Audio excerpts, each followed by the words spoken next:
Oh my God, you guys. Wait. What was I thinking of? Someone at home is shouting it right now, but what was I thinking of? What?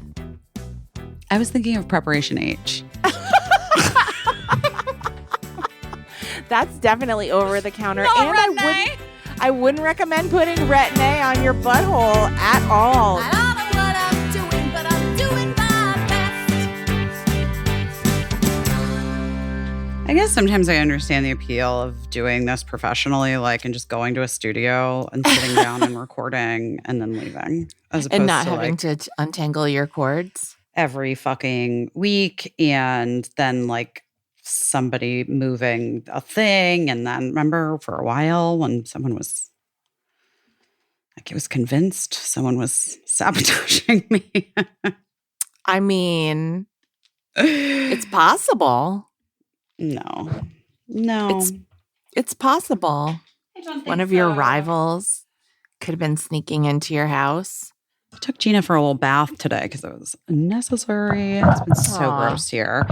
And it was time for her. Wait, so now I plug in the computer and now there's like a weird buzzing noise. Is your phone near your thing? Sometimes that's the problem. We're moving to a studio. Hello. Hello. How are you? I'm hanging in there. How are you? I'm okay. Your Christmas gift arrived here today. Ooh. I think I'm going to give it to you because you're going to be in town, right? I'm going to come in town, yeah. Mhm. Yeah. I think I'm going to give it to you when you're in town. If it's okay. If you have room, like say it's like this big. Do you have room to bring it back? Yeah, of course. Okay. I'll I meet made you. the size of like a large Rubik's Cube with my hand. I think it's bigger than that, but you know. I was thinking it was the size of a pig pot. It is roughly the size of a pig pot, but not a pig Mhm. pot because who would I be to try to pig pot you back after you pig potted mean, me? I don't know, but you know, you could. You could. Anyway, hello. Hello. It's Hello. this, the Christmas week eve. Yeah, kind of, right? Is that what it Because is? yeah, Yeah. we're like, Christmas is next week. yeah. Christmas is in a week. Yeah, Yeah. 1 week Yeah. from when you're hearing this will be Christmas Day. If we play our cards right, if they don't cancel it on us. I don't know what the fuck's going to happen. I really don't.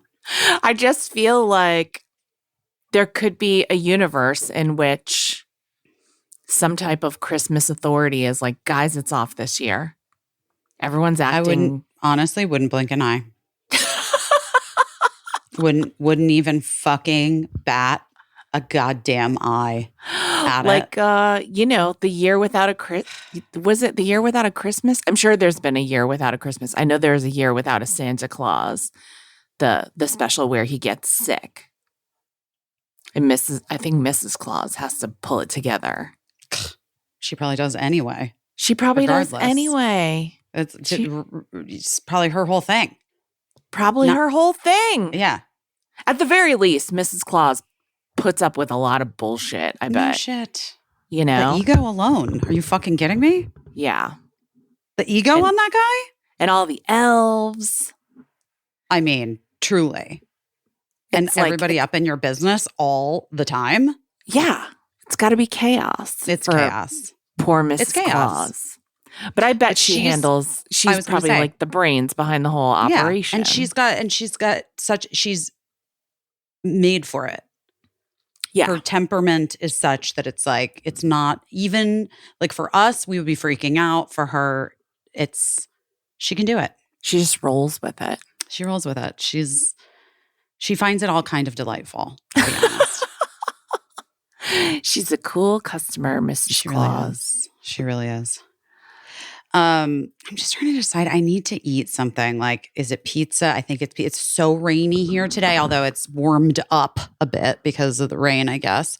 Okay. It was so fucking cold this past week. This week has been insane. I mean, so many things are happening. And then there was just a school shooting. I don't know if you even saw.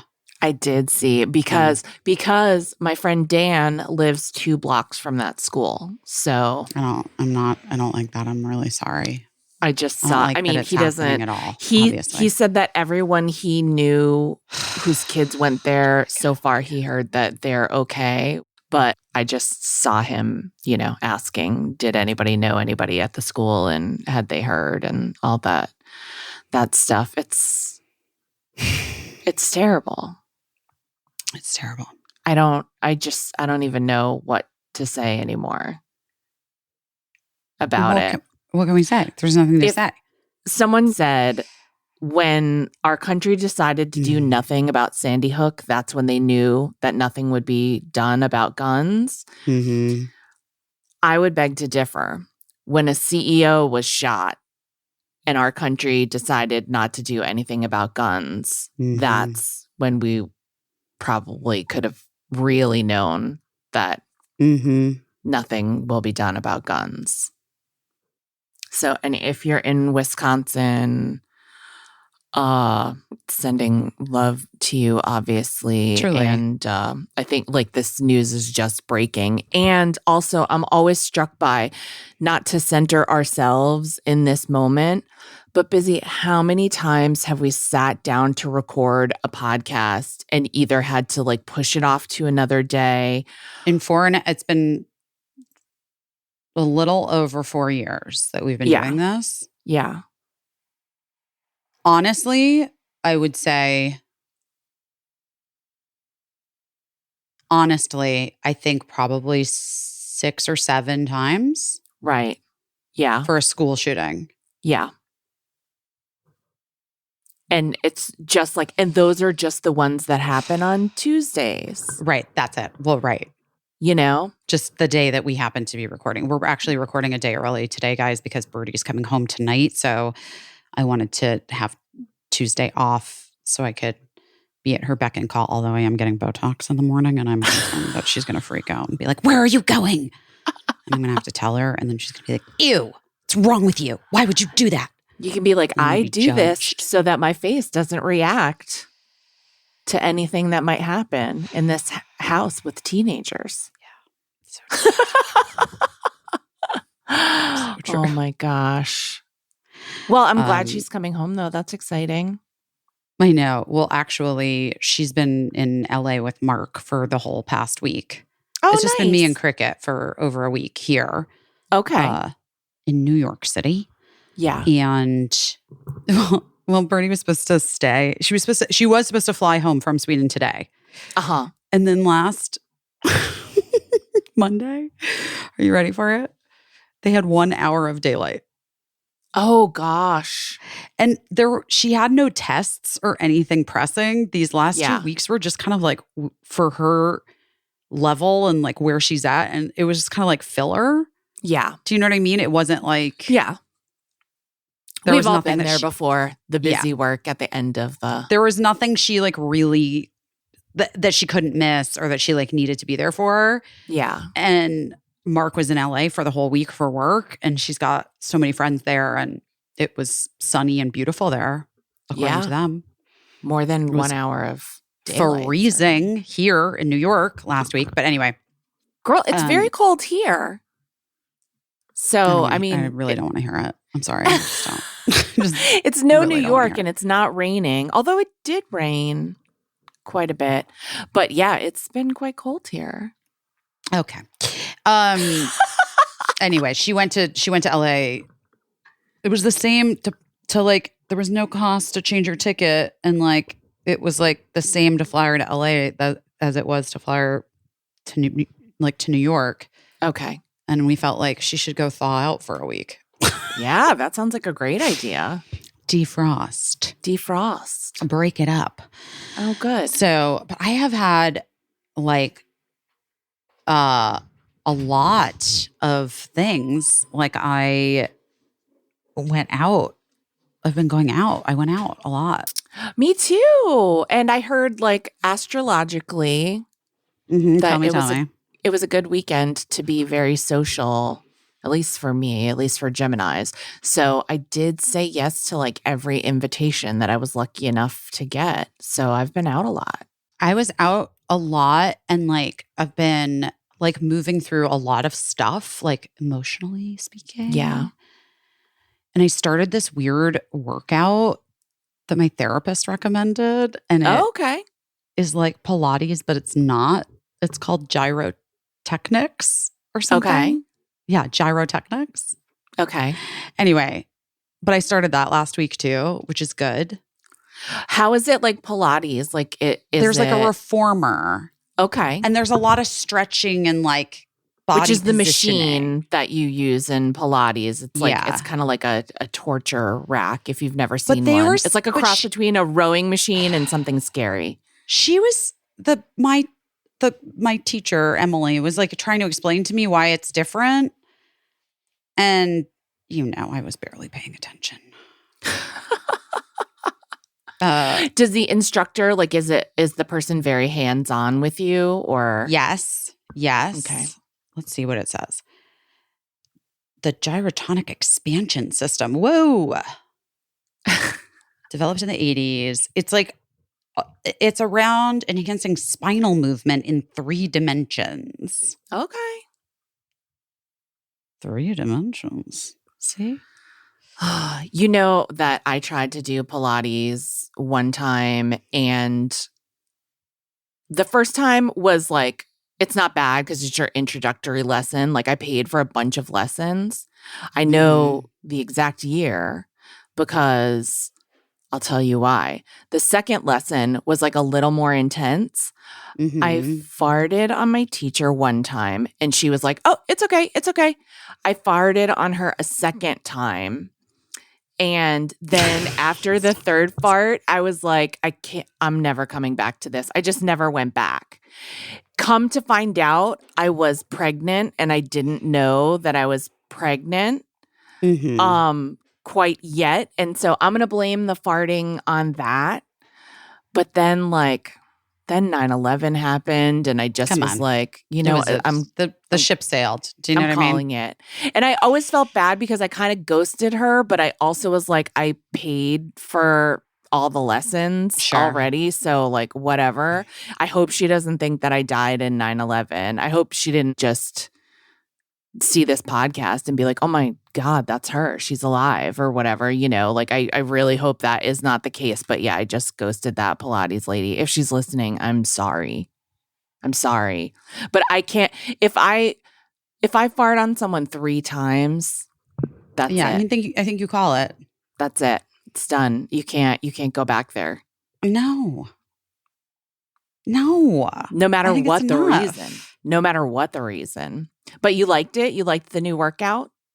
Yeah. I mean, I wouldn't say it was like, I don't know. I was trying to explain it to some. It's like not, I think it's more like it's closer to like a physical therapy vibe. Do you know what I mean? Oh, okay. All right. Kind of like, I like I don't that. know. It didn't feel like what I'm saying is that like it's not like my trampoline workout. You know what I mean? Got it. Yeah. I think it was more just like it's more like a centering your body. Centering. It's centering. Okay. You know what I mean? Yeah. Anyway, I thought it was good. It's fine. Good. I'm going to keep doing it. I think I'm going to make Jen come with me so we can be like old ladies on these weird doing gyrotechnics. Oh my God. I mean, She's going to get you in trouble there. I'm just warning you. She's very funny and I don't think it's going to stop just because you're doing an exercise class. I think that's probably true. Yeah. I welcome it.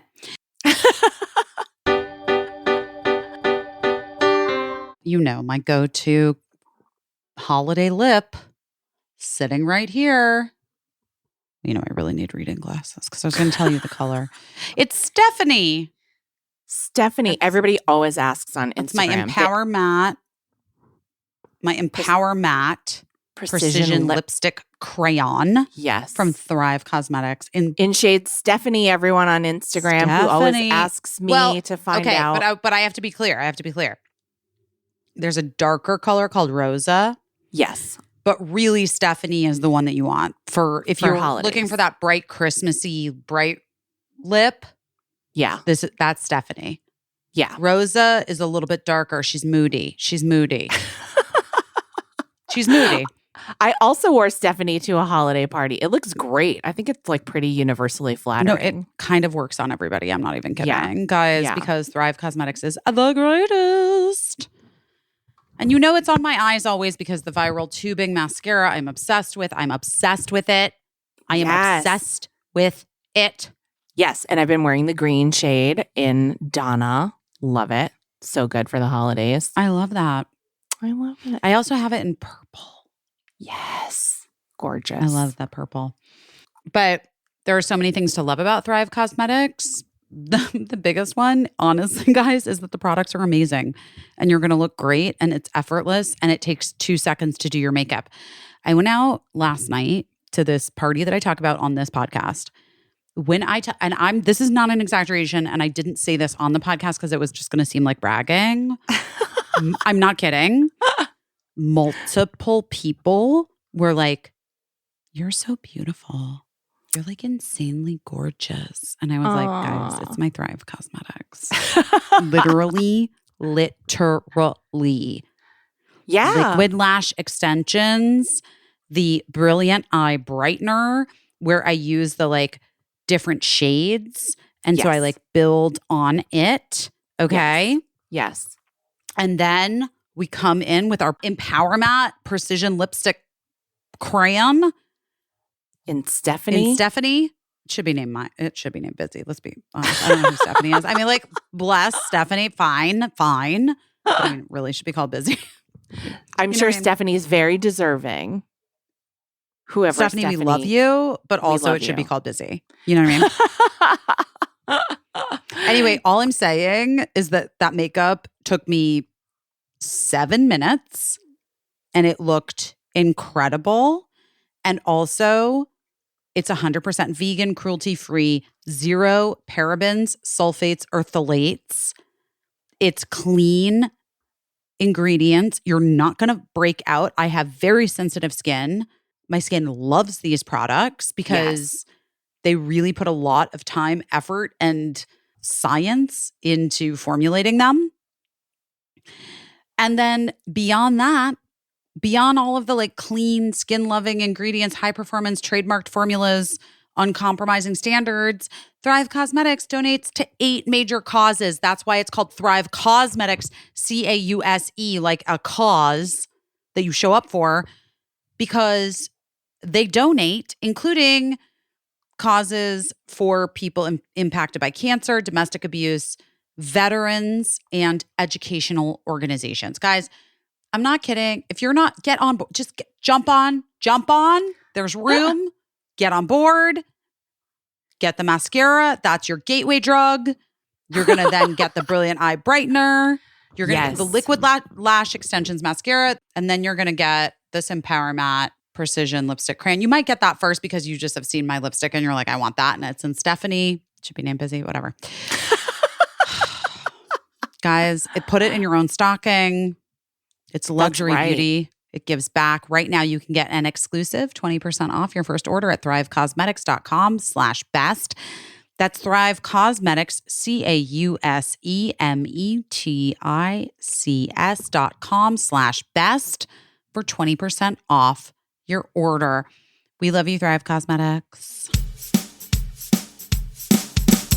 Aura frames. I didn't even know that I mentioned them organically in this episode. That's right. I really do. I mentioned them organically. Yeah, it's one of the best gifts of the year. We were talking about gifts. Because it's one of the best gifts of all time. I'm just telling you what most people want for a gift is to see their favorite people often, especially when people get older. That is what they want.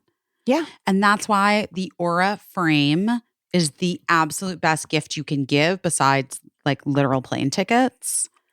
An Aura digital picture frame. It's named the #1 digital photo frame by Wirecutter. I always look what Wirecutter is like got on their top list. Yeah. But Aura frames are incredibly smart. They're incredibly easy to use. They allow you to upload unlimited photos and videos directly from your phone to the frame. And also like multiple people can upload to the same frame, which means that like my sister and I can both send photos to my parents' Aura frame That's why it's so great. It's why it's so great, guys, because listen, they get all the pictures of the grandchildren. They don't care about you. You're dead to them. They And just want pictures of those grandchildren. You can teach your kids to send their own pictures if they're old enough. If your kid has a phone, they can send pictures to the grandparents. Haven't even thought about that yet, but you're right. Take it off your plate. I think that's genius. I actually think that's genius. Plus, you can order the frame online and you can preload it with photos and videos using the Aura app. So it is just like ready to go right out of the box when they open it Christmas morning, which is so literally the cutest thing ever. It's genius. And your parents, your aunt, your uncle, your like, family friend that you call an aunt or an uncle, but you're not really technically related to them, but like they've been there since you were a child, whatever. Your in-laws who it's impossible to figure out what they need. The in-laws. That's it. Yeah. The guy you're dating's family. Yes. Maybe he'll break up with you. Doesn't matter. They'll still have the frame. And they'll hate him because you gave them such a good gift. Well, because you clearly are more thoughtful than he ever has been.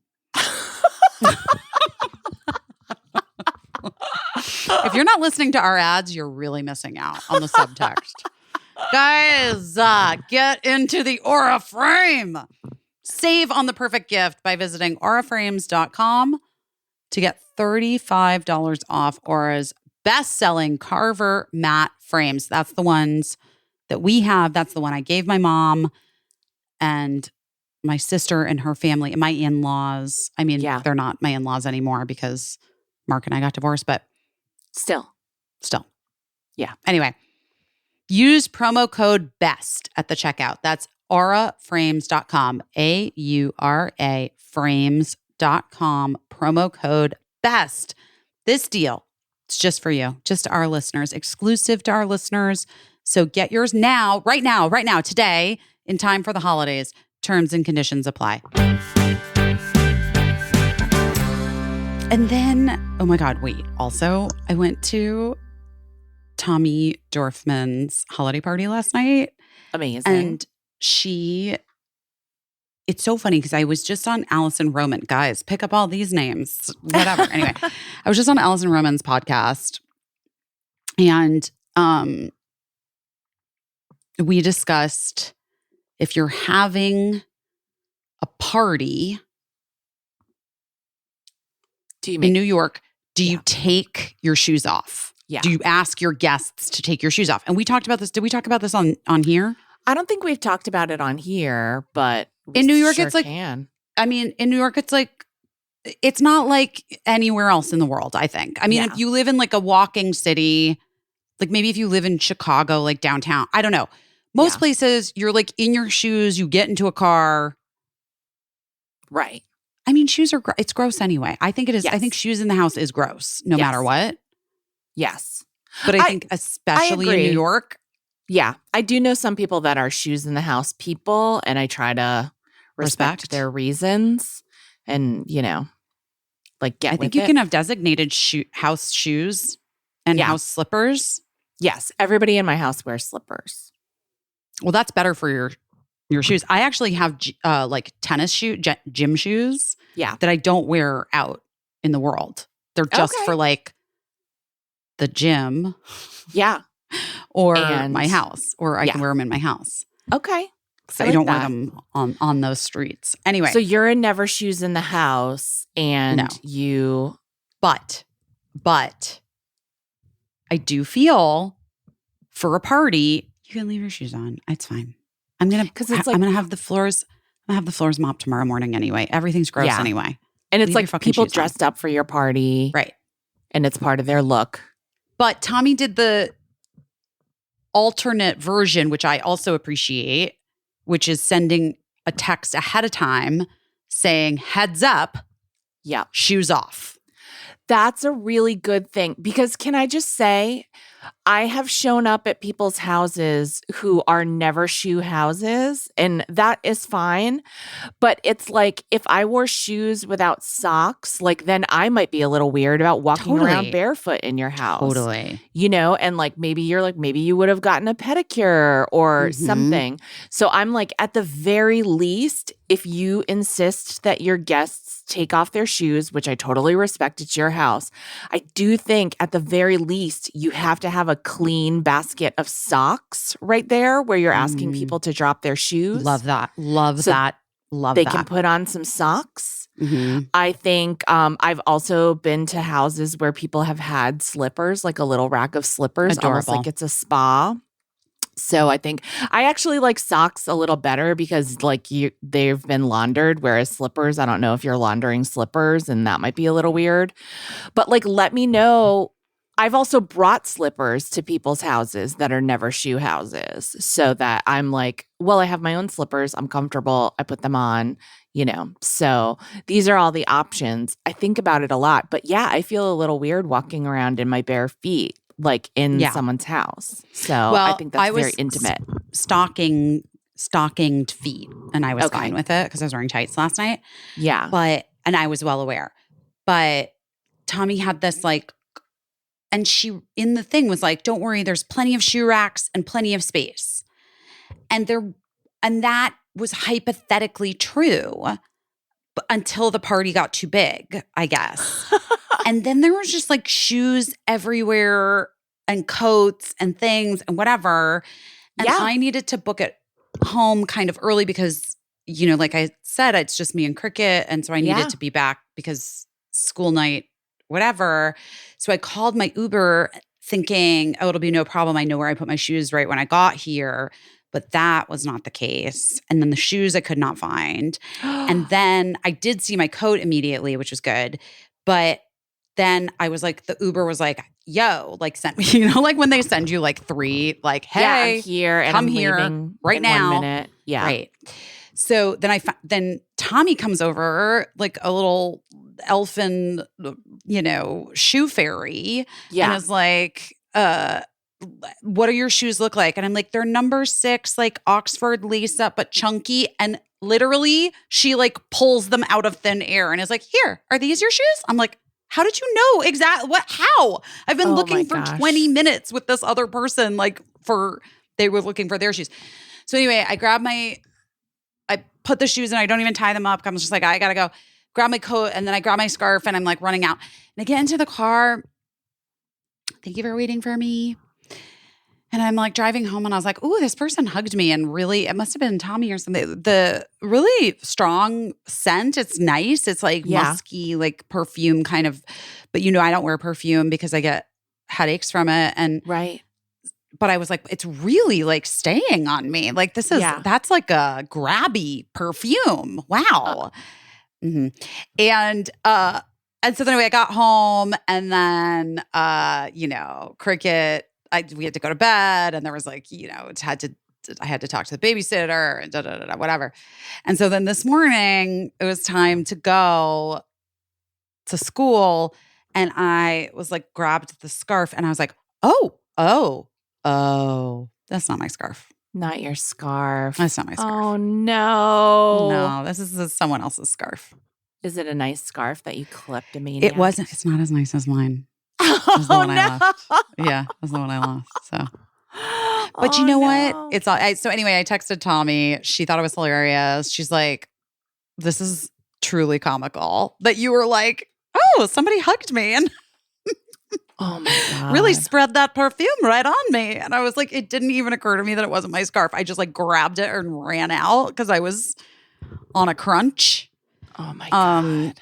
Holiday hijinks indeed. Hijinks. One time my friend Gabe Sachs literally got in the wrong Prius.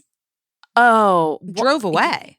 Yes, Drove away. I've done that as well. Gotten in the wrong Uber and just been like, sorry. No. Oh. At a valet. Oh, it wasn't his car. That's worse. That is crazy. And Oh funny. my God. You know how that's not it's not the same, but the way that I got my car when I went through all that trouble with the lemon car that I had before, I and then remember I the had trouble. to get a new Mhm. yeah. The way that I got my car is that it had belonged to a young lady who had left it at a valet parking, and it had been stolen from the valet parking. And like, I guess the person just took it on a joyride, and but she was so stressed out by it that she like couldn't She was like, handle I can't have this. I can't. exactly. This isn't my car. It wasn't, the vibes of the car were not for her. So her family, her parents helped her sell it. And that's how I got my car. And I cleansed all the bad vibes, but Yeah. It feels like she could have just done a little.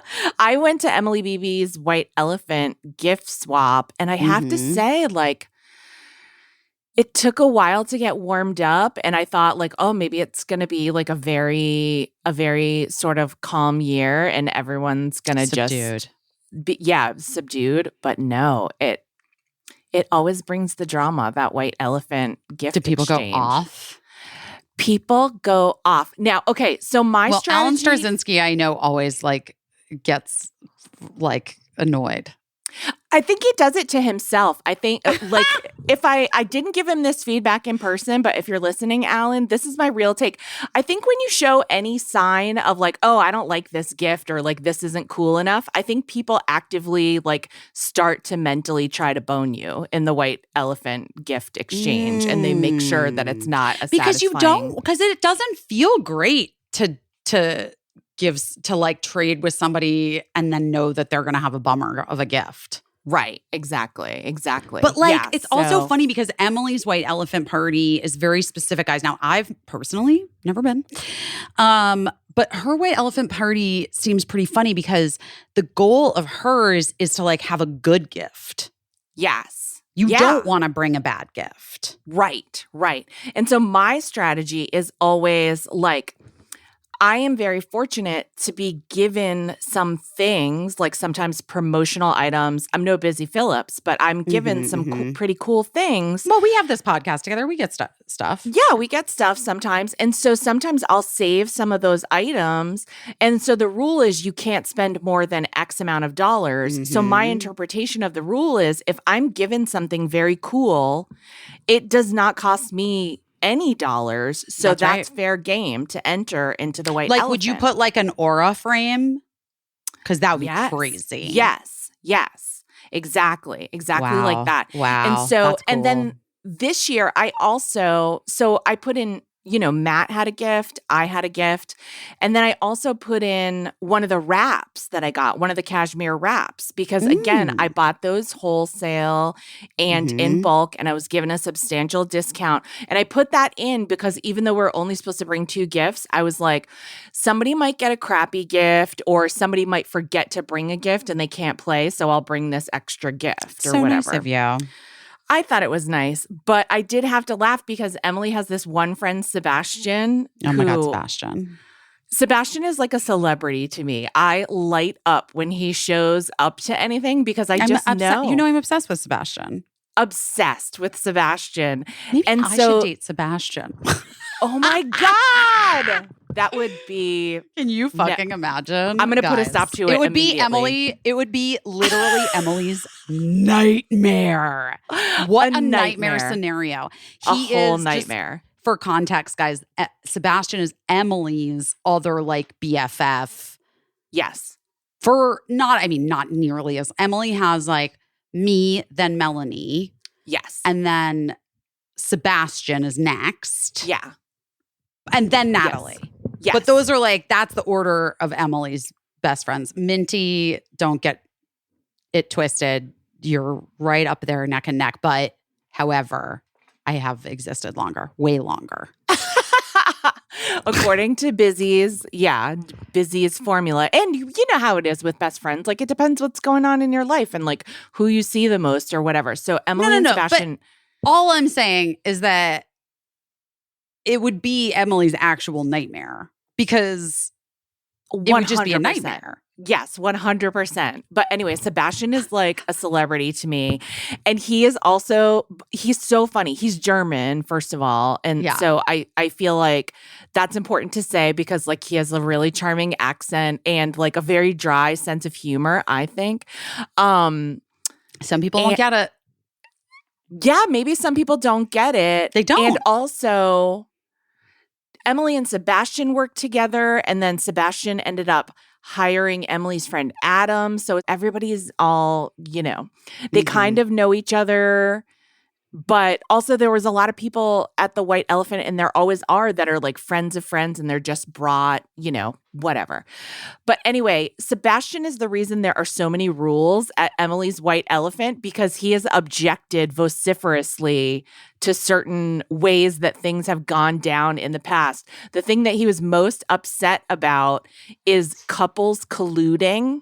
So like people that are married or in a partnership colluding to get it. Yes, I get it too. There was a year where he got like screwed out of these Lego flowers that he really wanted. Oh, yeah, and he really wanted. I remember the Lego flower drama. Guys, I hear about all of this even though I'm not there. I remember the Lego flower drama. I mean, like it's years later, and anytime like Lego flowers pop up in the news, like it gets sent all around the group chats and everything about like, oh my God, like should we get this for Sebastian? And it was very dramatic. So anyway, there's no couple collusion. There's only a certain amount of times that gifts can be stolen. And, and this is largely because Sebastian is like all business when it comes to this White Elephant. And it's like I said, it started off kind of subdued this year, but then people started stealing gifts and there was debate. And Sebastian got his gift I think he had different gifts that he wanted stolen 3 separate times. Oh, no. Which the third time, well, 2 things. Okay, the third time, the funniest thing is that he stood up and he was like, somebody said like, I'm going to steal Sebastian's gift. I can't even remember whatever it was. And then he was like, well, I guess it's not a white elephant unless I get fucked. Gave his gift to whoever. But it was so funny because there was a person there who I'd never met. And it turns out that it was somebody who was staying in the home of Emily's neighbor and was in town. And he'd been staying there kind of long term. So I'm sure he and I know Emily who that is. I know him. Yeah, they'd met each other on the street. Well, yes, but also there were like, they knew each other. Yes, and because there's another connection. He was friends with someone Emily's friends with. Yes, so it all like, of and course, I know him weirdly. Oh, weird. Okay, interesting. He's he like represents singers, artists. Oh, he's like okay, great. And he works with Ingrid Michaelson. Oh, okay. He was so nice. He was very quiet, and then I feel like he was really enjoying himself. But when it came to his turn to pick a gift, he chose, and I kind of wanted to like say like, oh, you might not want that. But it was the wrap. It was my plaid wrap, cashmere wrap. And I was like, oh, but then I was like, because I was thinking like maybe a woman would want that more than a guy would. But like some guys would want it, like I mean, people like big scarves. Yeah. Yeah, exactly. I gave one look to no Matthew. Further than Lenny Kravitz, right? Yeah, exactly. I gave one to Matthew at Busy This Week, our wardrobe guy, because like I knew that he would use it and wear it around or whatever. So anyway, he opened the wrap and he seemed to like really like it. And he was like, oh, this is nice. This is cashmere. Oh gosh, it's huge. And he was like, and then I went over and showed him how it works because it has like a neck hole and it's hard to find when you're first opening it up. So anyway, then Sebastian took that from him after he got. And then so the next day he's texting like, what am I going to do with this big cashmere plaid thing?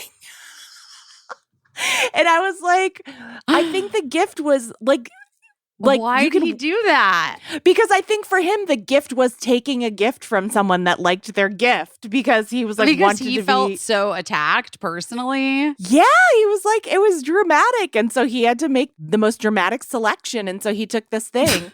And then the next day he's like, what am I going to do with this thing? And I was like, well, either wear it around your house when you're cold, or Mhm. keep it for when you have a lady friend over and she's cold and she'll think you're genius for having it, or give it to your mom. I don't know. But I thought or it how was about so give it funny. to the guy that wanted it? Yeah, give it back to that guy. And then that guy got his new gift was just like these like kind of, they weren't novelty sunglasses, but they were like, they had a lot of personality. Like they're, very, very specific sunglasses, and like literally nobody would own. Sunglasses? Yeah. Yeah, just That's like a a pair. wild white elephant. Yeah. And I don't think they were really his style at all, and I felt so bad. And then nobody would fess up to having given the sunglasses. And What?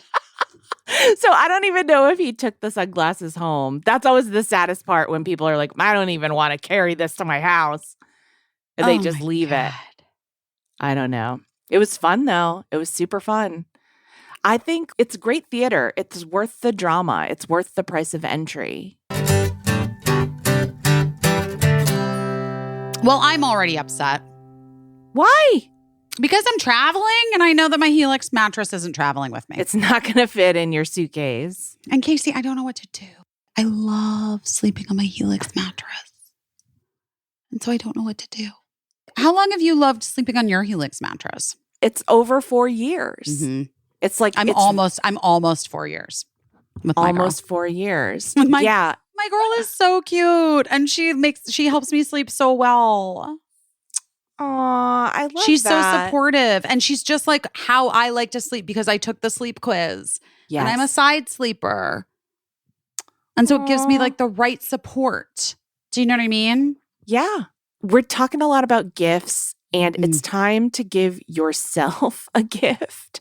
We spend so much time in our lives just trying to get good sleep.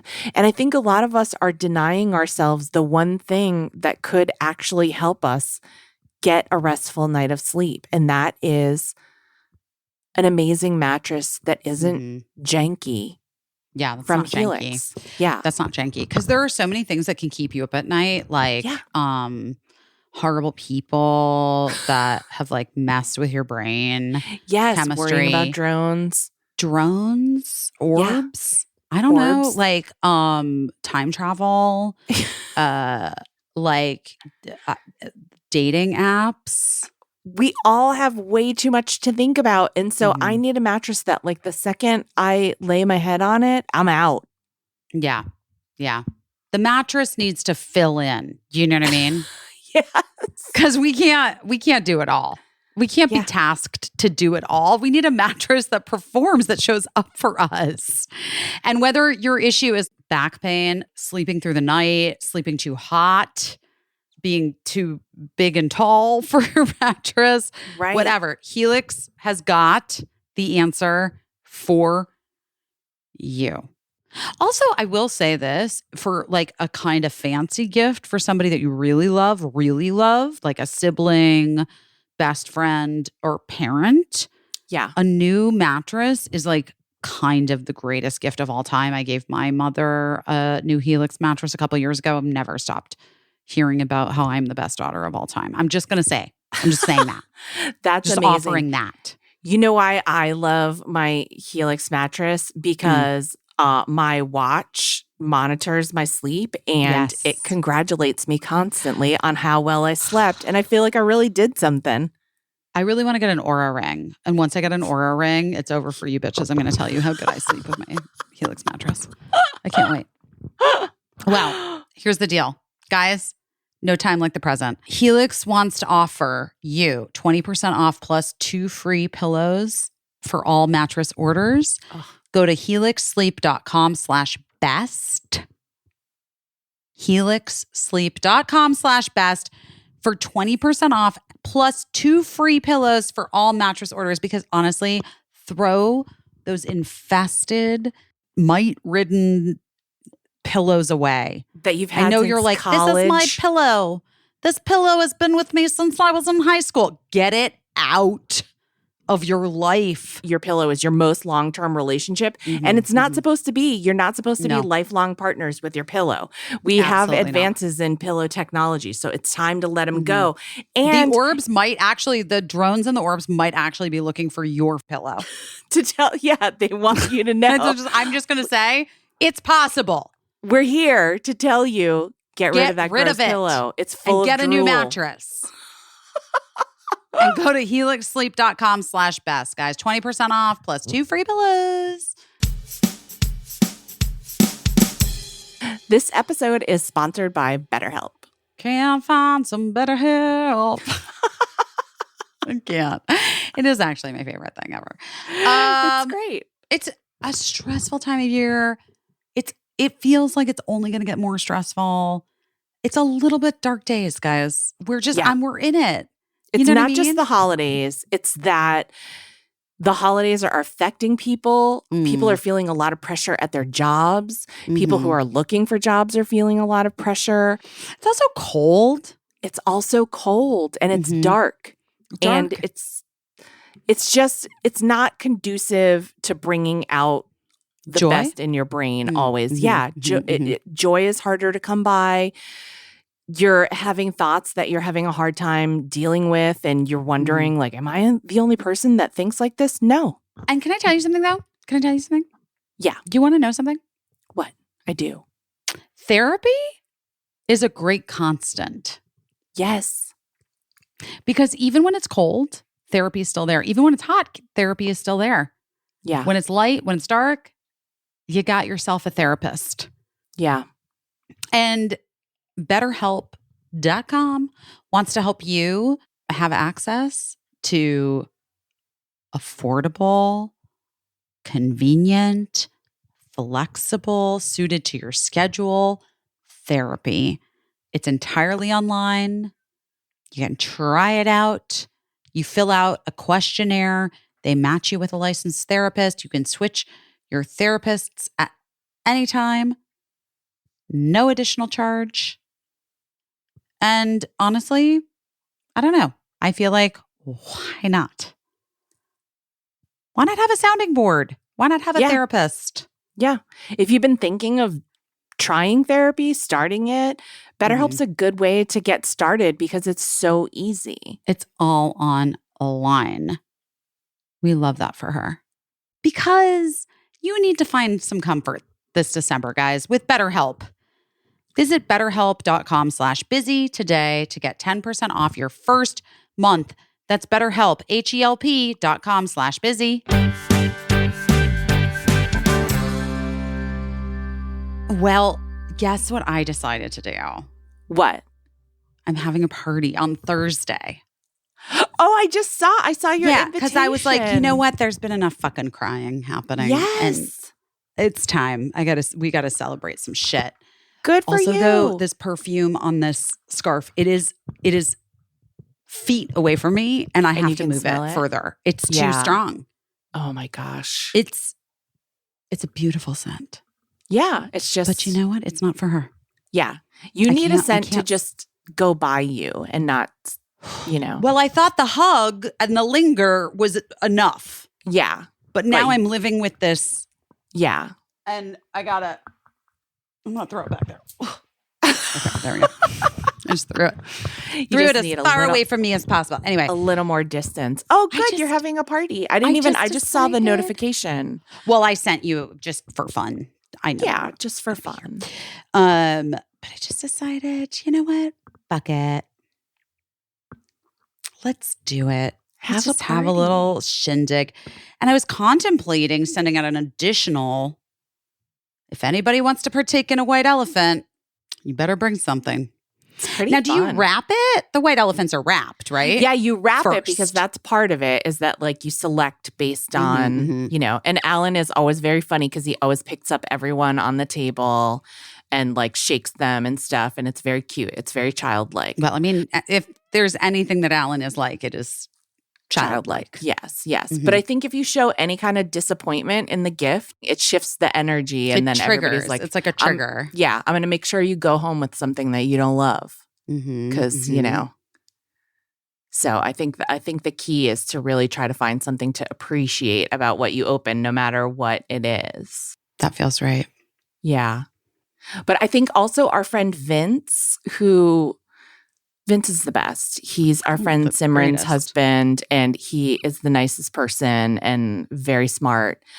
He's a lawyer. He's a DA. Yeah. I mean, I didn't want to blow up his spot, but like people could like find out what he is. I think he's kind of like a boring DA. It's not a secret, but no, but like the kind of DA he is not like, it's not like criminal. Like it's like insurance fraud. I mean, that feels like a crime. But I think he got his gifts stolen a lot too, and I felt bad for him. But he was a champ. He did not show. He's got the best disposition of any person I've ever met. His spirit did not flag for 1 second, and he was like, "Yeah, no, you should take that. That's such a great. It'll be so perfect for you." So I think he wound up getting something good, and then I was like, then that bore out my theory that if you stay positive, you'll get something hopefully good. Well, listen, honey, I mean, it's back to what we were talking about last week when we were stoned, but we weren't stoned, which is just, you got to we can manifest whatever the fuck we want. You know what I mean? It really is true. So, and the more I think like this, the more interesting stuff gets served up to me in my algorithms for the moment when algorithms exist. So I've just been like reading a ton about like quantum physics and how it dovetails with spirituality and stuff like that. And so, I'm really gonna. Yes, I'm so into all of it. And also, can I just say, go back to my weekend? Yeah. My weekend. I went out with JVN and their husband, Mark, and my friend Amelia, who's one half of the incredible band Sylvan Esso, and also Ed Drosty's cousin. Yes, she's been on the podcast. Amelia, you all exactly. You remember her. guys, you remember Amelia. Well, Amelia's partner, Nick, was DJing. Or not DJ. It's not really DJing because Nick makes beats live, which is fucking nuts. Oh, cool. Like he's live making, it's crazy. Anyway, but they were in town. And so we all went to dinner and we had like the greatest dinner at Waverly Inn, which is just like so fucking fun and chic and like holiday and cozy. Yeah. And I had a chicken pot pie and a martini and it was so fun. And then, but where Nick was playing is this place in Bushwick that is like literally, it's called Market Hotel. If you look it up on TikTok or Instagram or whatever, you'll see it's like the train goes right by it and you can see in and see people like raving, like dancing. It's like a wild. That's amazing. It's a wild spot. It's wild. And probably not necessarily for like, I think it's my pizza, for like me, JV, and JVN and Mark. Yeah. You know what I mean? Yeah. Let me tell you something. Did I get 2 pizzas? I did. Because I didn't know what flavor I wanted. Where'd you get pizza from? This place, 1/5, that I don't know. I ordered from there like not long ago and it was so fucking delicious that I was like, you know what? I'm going to do it again. Because the places I like, a couple of the places that I like, they're to go or takeout time gets into like the 75-minute mark when it's raining. It's a lot. It's too long. We can't wait that long for a pizza, guys. Yeah. But anyway, the last time when I was in New York, I went to it's now my second favorite pizza place, and this kind of plays into it. And I won't say the name of the place, but we ordered pizza and they were like, our oven is broken right now. So we will, if we can make this pizza for you, we will, but it's gonna be a while. And I was like, why are you not closed if you can't make pizza? Because pizza is the only thing on your menu. And they just were like, do you want a glass of wine? And I was like, no, I definitely didn't come here for wine. I came here for my favorite pizza. But They That's were able to make annoying. it, but it did take a long ass time. And then I was like, you just moved down the rankings. Yeah, I don't love that for you or for anybody ever. Huh. Okay, so the rave train. Okay. Well, no. It's like a venue.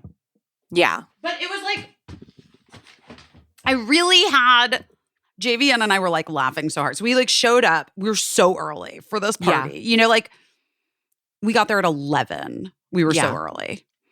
But like by the time I left close to 2-ish in the morning, yeah, guys. Like people were just starting to like flood in. I can't. I'm getting mono just listening to this. Dude, it was such a great, like, JVN and I were laughing so fucking hard. Like, Oh my God. I will say this, like, I do think I can like kind of blend in. Do you know what I mean?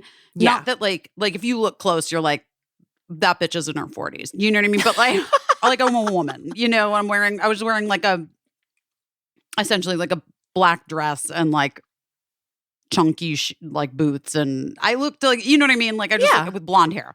Like I just like looked like a person. Yeah.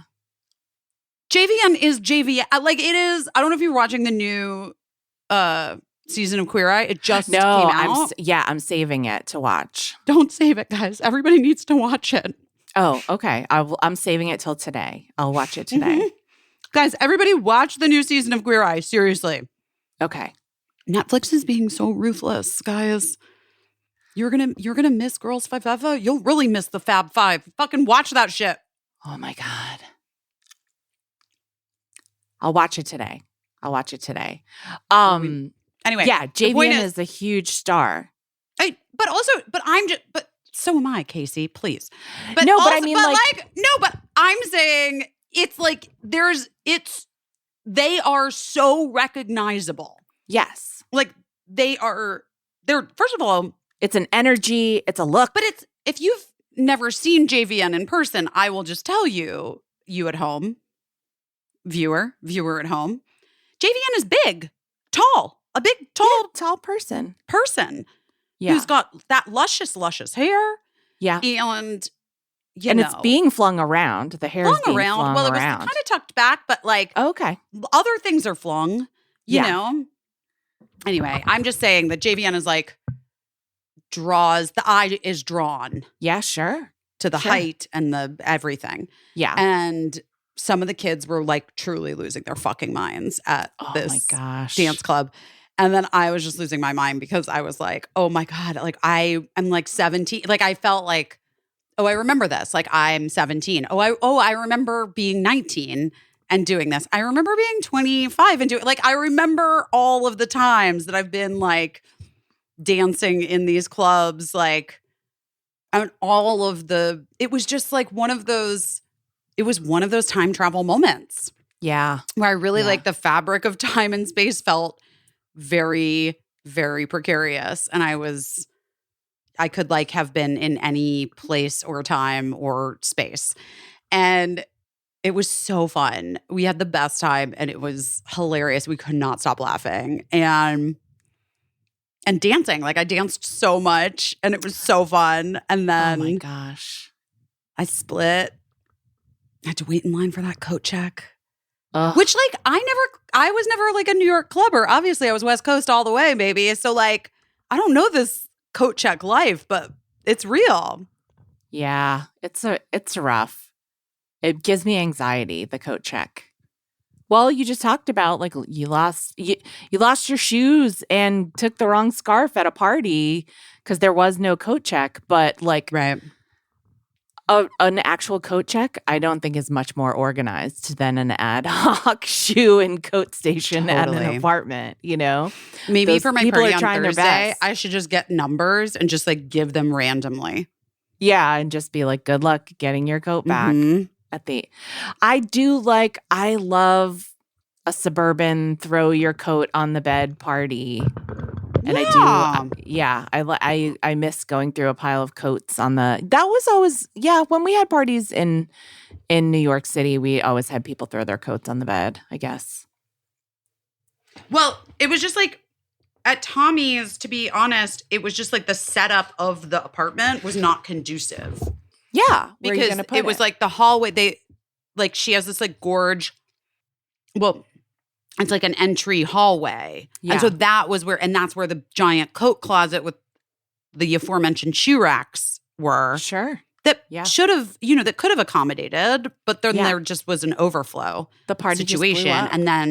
And then I think once there was an overflow, people started moving things around. And that's when you're self-checking at a party, the rule I think should be do not move anyone else's shoes or Yeah. items. You know what I mean? Yeah. Oh, you know who I met finally? In Who? person, even though we love Who? each other parasocially. Who? I hope it's okay for me to say Secret Service. Ella Emhoff. Oh, that's so exciting. Mm-hmm.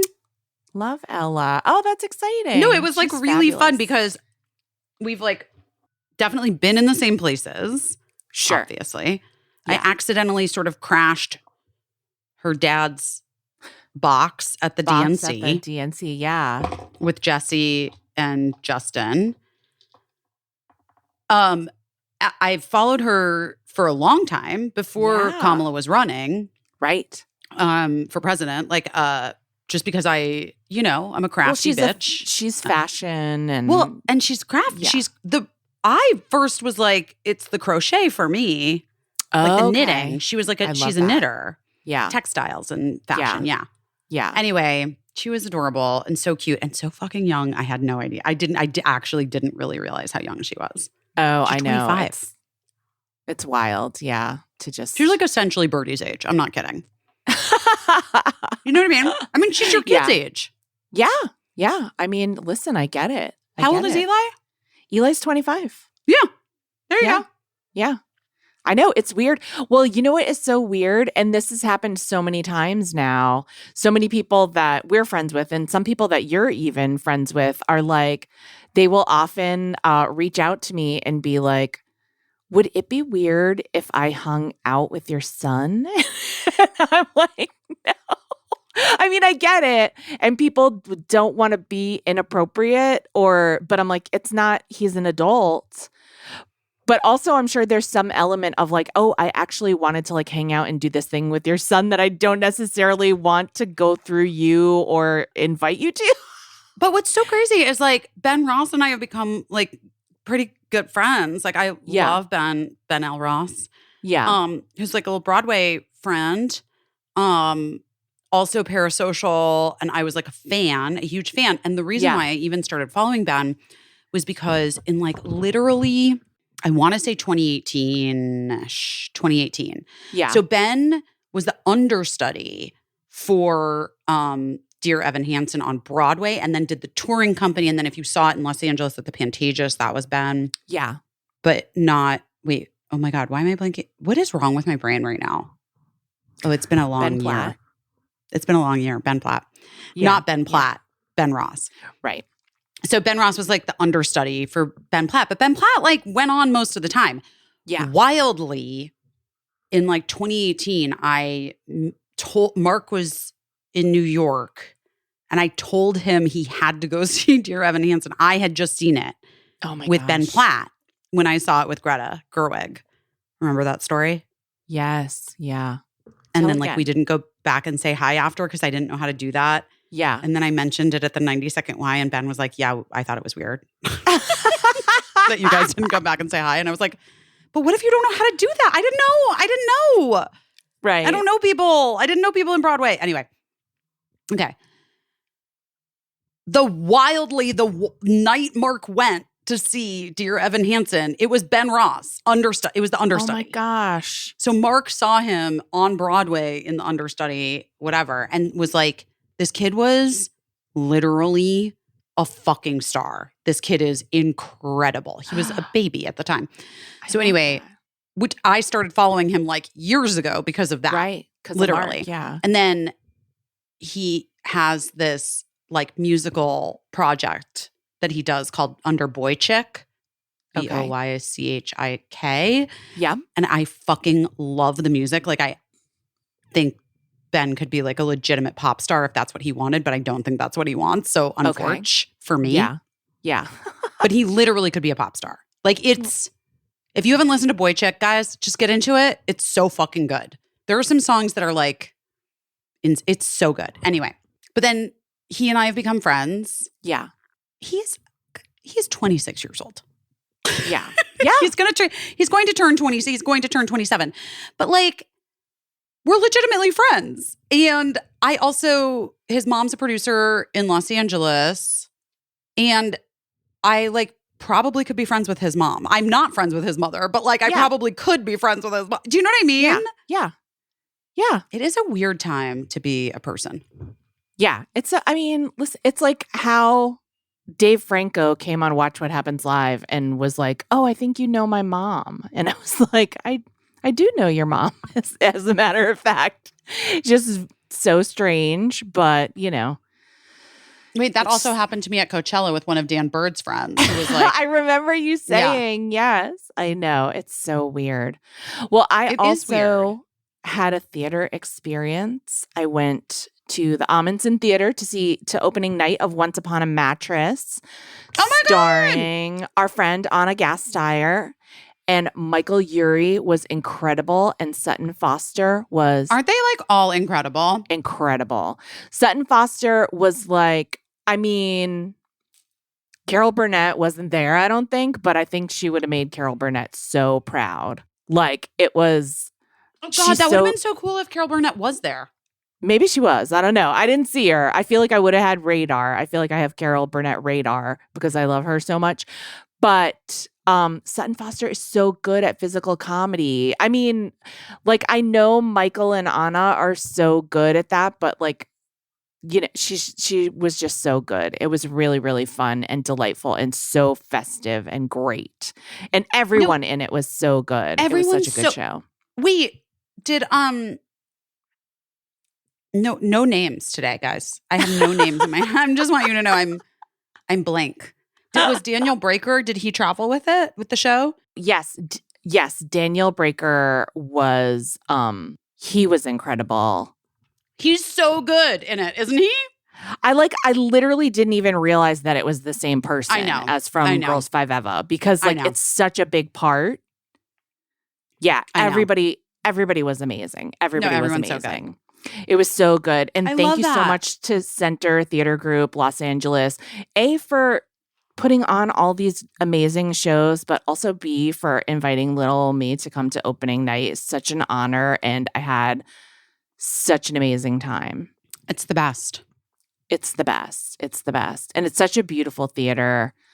Gosh, but it was just so nice to see something like so colorful and so funny. The dancing was amazing. Because sometimes, like, I feel like sometimes when the songs are strong, like they skimp a little on the choreography, and you know, vice versa. But it was just great.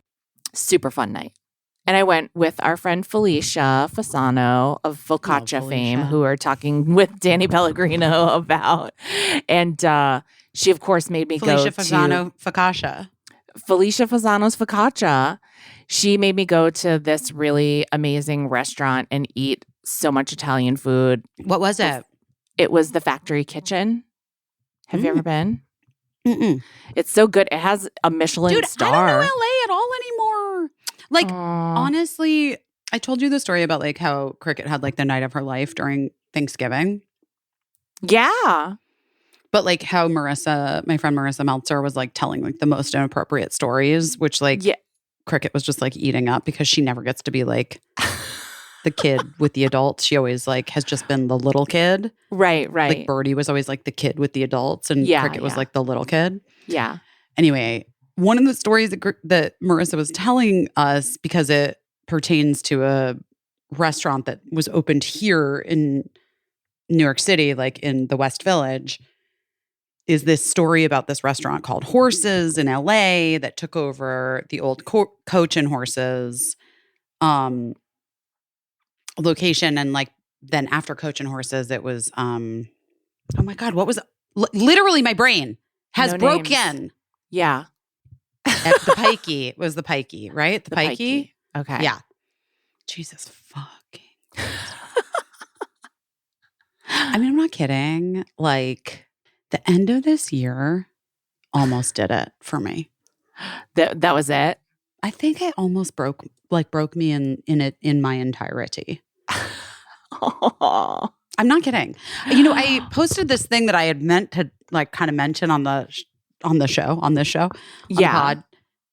But I posted it instead after because I had like forgotten to say it. But it was like really this like kind of wildly profound thing that Mark texted me because I texted him like, I'm going to cry when I talk about it. But I like texted him, I can't stop crying. I think that this like most recent thing that happened to me like has rebroke something. yeah. And it's just fully broken again. And I thought it wasn't. I thought it was fixed. And now I'm just, it's broken and I don't know what to do. I think it's like rebroke. And he wrote back, well, maybe it's like a nose and it has to be rebroken so it can be set straight. I thought that was like the most beautiful, beautiful thing. And it's so wild that I really can handle Mark over text, but not in person. That is also very much the relationship I had with my mom. You know, like over text, everything was okay, but like in person and, you know, and obviously like loved her, but it was tough because it just was. We were just two different people. And you like when you don't speak the same language in person. Yeah. Sometimes the text is easier because you can like find the same language over text. Yes. Yeah. You know? Yeah. Or it's just and Mark clearer. and I are like so good. Like, and this is the thing where I get so fucking annoyed at people who are like, you guys are gonna get back together. You're in love. And I'm like, guys, okay, first of all, everyone fucking cool it. You know what I mean? Yeah. This idea of like having to have things fit into some sort of narrative that you already know is about you, not me. Right. And that's about stories that you're telling yourself, not stories that I'm writing for myself. Right. That's number one. Number two is like, there is so much love. We have so much love, you know, like there is so much love and understanding and knowledge. And like, he knows me in so many ways, like better than most people, I would say. Yeah. You know? Probably better than yourself sometimes. I don't know. Yeah, maybe. All right. It's possible. But yeah, but we don't like, but it's hard in person. Yeah. I get that. And also I would offer like, you know me, I'm like never say never about anything. Oh, I also am a never say never. I don't know. Maybe Mark and I will be 70. I don't fucking know. You know what I mean? Don't say anything about anything because what if you saying that shit now is what prevented it from happening because you were so fucking annoying about it. And you made both you and Mark be like, we can never do this because you know what I mean? Like, I'm like, just don't interfere. Don't, right. You know, you've heard of the butterfly effect. Don't flap your fucking wings in other people's business, you know? Yeah. Well, that's what I think. I think it's annoying when people get that because then both of us prickle and we're like, ugh, stop. You know what I mean? Yeah. But if people are just like chill about it, maybe it's, you know, everybody can just everybody be chill. Yeah. It's like cool. My mom used to always say like, you're going to be a writer. You should be a writer. And can I tell you like how I resisted that idea for so long just because I knew where it was coming from with my mom wasn't about like her wanting what was best. I didn't see it as her wanting what was best for me and what would make me most happy. I felt like it was about being right about me, you know, like, and also there's a thing with kids where like, I just remember this from like when Birdie like first came out and I was like reading a bunch of stuff. Like, it's like no child wants to be told by their parent that the parent knows them better than they know themselves. Right. And like, what your destiny is. Yeah. Like for instance, like when a kid comes out, like this is in context of that. Yeah. You're not supposed to be, as a parent, you're not supposed to be like, well, of course you are. We always knew it. It's like, Right. no. Like, they're like, the child is allowed, the kid is allowed to express themselves in whatever way they want to. You didn't know anything. Right. It's inside them. They Right. need to know it, not you. Exactly. And it wasn't true until they said it. It's like Schrodinger's cat. Wasn't Schrodinger's cat. Exactly. It wasn't true until they said it. And it's like a weird making it about you. If you're like, well, I knew it. Right. It's not about you. Right. Shut the fuck up. Right. You don't know what your kid's going to be. You don't know what your kid's going to be interested in. Right. You don't know where they're going to find success. Exactly. Yeah, we just have to be chill. We have to be chill. Just have to be chill. So everyone has to be chill with respect to your relationship with Mark, because you guys don't even know what it's going to be in 10 years. Like, you don't know what the nature of your friendship, you know that you have children together. That's the only constant in this equation, and that you will continue to co-parent. But the point was, it was a really great text and sort of like reframe for me of like what this last, well, it's a full month, I guess, now because of the full moon. Yeah. The last month, and has like been. And I really hate this headline from Architectural Digest: Bitcoin could soon heat your home. Go fuck yourself. Oh my gosh. Okay. Can we just stop inventing anything that doesn't help people? And like, I mean, I suppose Bitcoin, like, I suppose someone could make an argument, but I just mean, like, if it's not curing anything. I don't know. It seems hurtful, honestly. Bitcoin. Yeah. It doesn't seem great. It hasn't brought out the best in us. It doesn't seem far. right. Yeah.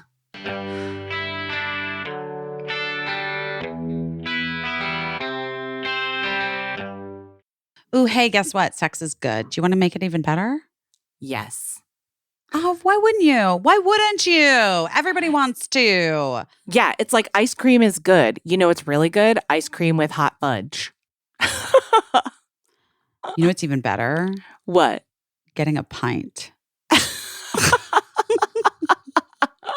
I'm just saying, guys, that's what I'm equating Foria to, is literally giving yourself a fucking pint of your favorite ice cream with hot fudge. Because Foria is there to enhance your sexual pleasure. Foria uses all natural and plant-based ingredients to intensify sexual pleasure, especially if you have a vagina or you're loving on somebody that has a vagina. They have like a lot of help for heightened orgasms, more sexual comfort, especially as people like perimenopause, menopause into that shit. There's like dryness, there's weirdness, there's lack of like interest, all of the things. And then Foria is like, hey, I got you. They have this Awaken Arousal Oil that helps you get turned on. It uses CBD and like warming, sensation-inducing organic botanicals that enhance arousal, sensitivity, pleasure, access to orgasm, help with any discomfort. Best of all, just turns you on, guys. Just turns you on. And then you use the Awaken Arousal Oil and the sex oil, and bam, you're out there doing it. And I want to tell you something. Some people have, some shame around like sex and talking about sex. But sex in any form, whether it's with a partner or by yourself, it's not just like pleasure. It's a whole new level of wellness. Like, it's self-care. Sex can be a major mood booster. It can be a stress reliever. And so you want to use Foria to make it as good as it can be. And 100. And it really does, guys. I'm like a paying customer for it, like for real, for years now. For years now. And I proselytize it to like all my girlfriends. I've like purchased it for so many of my friends. Literally so many of my friends. I have bought Foria for, I've used the code, but like I have bought Foria for so many of my friends because I really feel passionately about about their products. I love them. I love them. Yeah. And we're just two among thousands of people because Foria has a serious cult following with people who have had their sex lives transformed through the use of these products. Yeah. Also, yes, but also we're the best. Anyway, the point is, Foria is offering you a special deal because you're our listener. Get 20% off your first order by visiting foriawellness.com/best or use the code BEST at the checkout. That's FORIA wellness.com/best for 20% off your first order. Honestly, get the Awaken Arousal Oil and the Sex Oil, guys. You're going to thank us. You're going to thank us later. Cornbread, get in here. Just get in here, Cornbread. Cornbread, here's the thing. I may or may not have had a couple of cornbread gummies the other night dancing. I don't know. I did. I guess I can just say it because this is an ad. I did. Yeah. I did it. Okay. Because I was it's okay. Because gummied up to my eyeballs. Cornbread is America's first USDA organic THC gummy. Love it. Your healthy happy hour. So it was just right that you had a few to go dancing. Because also I was at this gross club and I was not going to drink those drinks. I don't even, that's not real alcohol on those shelves. I don't know what that is. You know what I mean? I can't trust that. Right. I'm having some bottled water. Thank you. Because I already had my cornbread gummy. So I'm good. I'll buy a bottled water, but I'm not going to waste my time on what is probably a grain alcohol bathtub gin situation. Do you know what I mean? Exactly. You're going to have cornbread's THC gummies, get a balanced sense of happiness and relaxation, and no well drinks. Honestly, no well drinks. I was giggling and dancing and having the best time of my life. It's a 1-to-1 THC to CBD ratio, which also I have to tell you, looping it around, my body didn't feel terrible the next day. I danced all night, man. That's and my amazing. body was okay because CBD has a really nice effect on your body. Yeah. So it relaxes you and chills you out. And cornbread uses no harsh solvents like petrochemicals or industrial acids. Most hemp THC products do, just so you know. There's no synthetic ingredients. It's Farm Bill compliant. It's legal for adults over the age of 21. I am that. I am over the age of 21. Me too. Yeah. There's 10 milligrams of THC per THC gummy, and that is just the perfect amount. Mm-hmm. I bite it in half, just so you know. I bite it in half. Oh, you do? I do. I bite it in half and I save, and because I like to I like to wait. So I do halvesies. You build up. And then I do another halvesies. Oh, that's so demure. I'm just telling you this is the way that I do it. You do your own thing. I love it. I think that's great. For me, just knowing that that's the right amount for me is such a good feeling because sometimes you're not so sure. Sometimes it's confusing, but cornbread makes it really clear, really easy. If you're a newbie to trying this kind of stuff, nothing to be scared of. It's all spelled out. Nothing to be scared of. I love it so much. I love it. It's the best. It's so much better than alcohol, honestly. It really is. Yeah. And the next day, there's no hangover. Right. That's the best part. Ding, ding, ding. Ding, ding, a ding. And they taste good. It's like eating a fun candy. No, it is. It's so good. Anyway, guys, it's really the best. We love it so much. If you're looking for a healthier way to enjoy a carefree moment, a dance moment, a party moment, you just want to chill with your family and you're like, oh boy, how am I going to get through this day? Let me tell you right now, you got to give cornbread hemp a try. They've created the first ever USDA organic THC gummy that's 100% legal. If you want to give cornbread a try, they're offering Busy Phillips is doing her best listeners. Buy one, get one free on all products.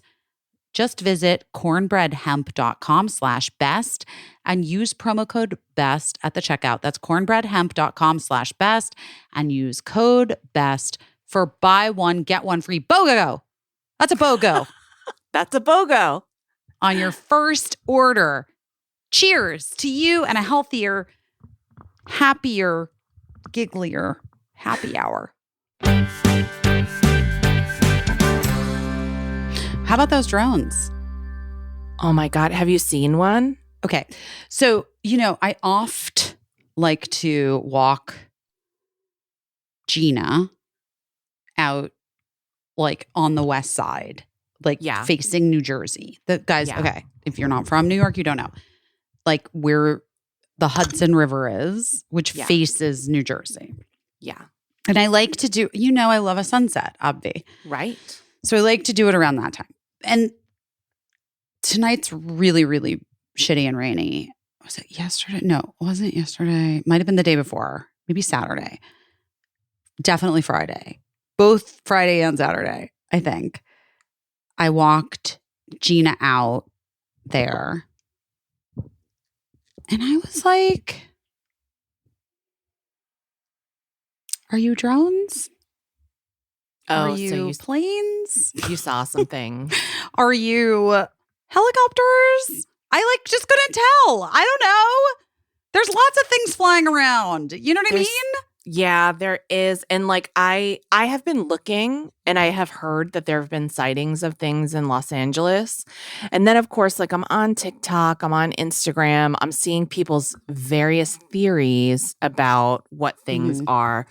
But I will say what I'm hearing a lot of people talk about drones, and I'm hearing like the Pentagon did a press conference and they were like, it's not a foreign enemy. It's not us. We don't know what it is. That to me leaves open the possibility that it's a defense contractor testing something, and that like plausible deniability, right? It's not the US government. It's not a foreign government, because people were saying it's Iran. It's, where But they're whoever. like very, very, I mean, they're literally like the fucking US, like the military would shoot it the fuck out of the sky. Right. So they that thought makes it me feel was- like we do know what they it is. know what the fuck it is. They Okay. know what it is. We don't So know I'm what like- it is, but they do. It makes sense. Defense contractor testing something or looking for something. Do you want to go down or and I'm not trying to spread misinformation here, because nobody has said anything definitively. I'm just telling you like what I've heard, like people's theories. Are they looking for something? And then your mind goes to, well, what are they looking for? And then that's a terrifying prospect, like what is on our soil that they're looking for. But then people are pointing out there's these sightings like all over the world. So is it like when those They're everywhere. clowns, It's where those everywhere. clowns were popping up? Remember that when there were just like clowns like I do lurking on remember the street clowns. corners, and then Yeah. people, it was like a clown hysteria or whatever. My friend Augie just got cast in the John Wayne Gacy fucking miniseries thing that is with the guy who plays Jen's husband on Severance. Oh my God.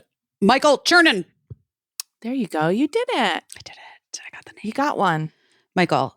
Michael is playing John Wayne Gacy, and my Oh, friend gosh. Augie got a big part in the miniseries. I hope I'm allowed to say that, but whatever. Doesn't matter. The point is, that is the most terrifying serial killer to me of all time. John Yeah. Wayne Gacy, because of the He- clown stuff. Yeah. No, it's like, it literally is like the most disturbing, most upsetting. And I said to Augie, I really, really like you so much, and I'm valuing our new friendship. And I am unclear if I'm going to be able to watch any of that. Oh, 100%. I mean, that was optimistic of you to say that you're unclear. You 100% are not watching that. I'm not fucking watching it. You're not watching that. I'm not watching it. He's the scariest serial killer of all time. I hate it. I hate fucking clowns.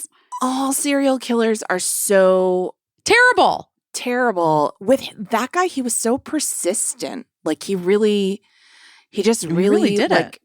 Yeah. Lots. And I think we've had this conversation on the podcast before, because I'm having deja vu. That's the thing about serial killers. They're so motivated to serial kill. Like they never, like I wake up and I'm like, I don't want to do this writing that I have to do today. And sometimes I let myself off the hook. Serial killers don't. They wake up and they're like, I'm going to serial kill people. And then they go out and they get it done. Because it's like, yes. killing is only one small part of the job. These guys are like fucking dedicated to doing the most twisted shit. It's really, It's shocking. It's shocking. It's terrifying. And then to be a clown on top of it, which also takes a tremendous amount of effort. The makeup, the taking off of the makeup, just that. So disgusting. Okay, wait. But you know, Michelle McNamara, the late Michelle McNamara, who was Patton Oswalt's first wife, Yes. before Meredith, and she passed away sadly, was like a crime True crime journalist, writer. Yeah. and a true crime writer, Yeah. and I was like friendly. We were friends, Yeah, I know And- her too. She's yeah. a really nice person. and we had like a couple because their kid and Birdie are the same age. Yeah. And I remember being with Michelle once and saying she was, because, you know, she was like really, really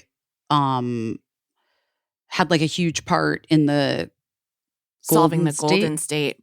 Golden Killer State murders. serial Yeah, killer, yeah. right? The murders. Yeah. And she was talking to me about it. I was like fascinated, like when she Yeah. was telling me all about it. I just remember we were sitting by a pool, like because just the juxtaposition of like Right. having this like horrific conversation, watching our literal 3-year-olds Right. in, you know what I mean, in like Yeah. like a shallow, like beachy pool vibe, and we're like slathered in sunscreen and we're talking about it. And she's like, well, you know, rape and murder is a young man's game. And I was like, wait, what? And then she did say this thing that like even they do think that like some serial killers who don't get caught age out. Yeah. of it. And they're just like, I can't do this shit And anymore. they do lose their motivation Yeah. and they don't Well- show up to work anymore. When they're young, man, yeah, there's no one more ambitious than a young serial killer. I Right. think But her point was that it's a young man's game. And then once Yeah. they get old, they're out Yeah, they're like, I have to pass the baton to some other. because Depraved. their testosterone goes down. Probably. Yeah. Oh my Well, God. it's just not the same. Yeah. Yeah. Oh my gosh. I know. I know. And then like when they get caught when they're old, and then you just see like this feeble old man in court, and you're like, so weird. So weird. I really hate men. Is that okay? Is that okay to say here? It's okay. Is It's this like a safe it's, space? I really yeah, hate it's them. safe to say. I mean, listen, Like, I hate them. They're most of the bad worst. shit that is happening say- has shh, happened shh. and will I'm saying- happen All. because of, yeah, It's all Yeah. because of men. very few lady serial killers. I mean, Eileen Wuornos, bless.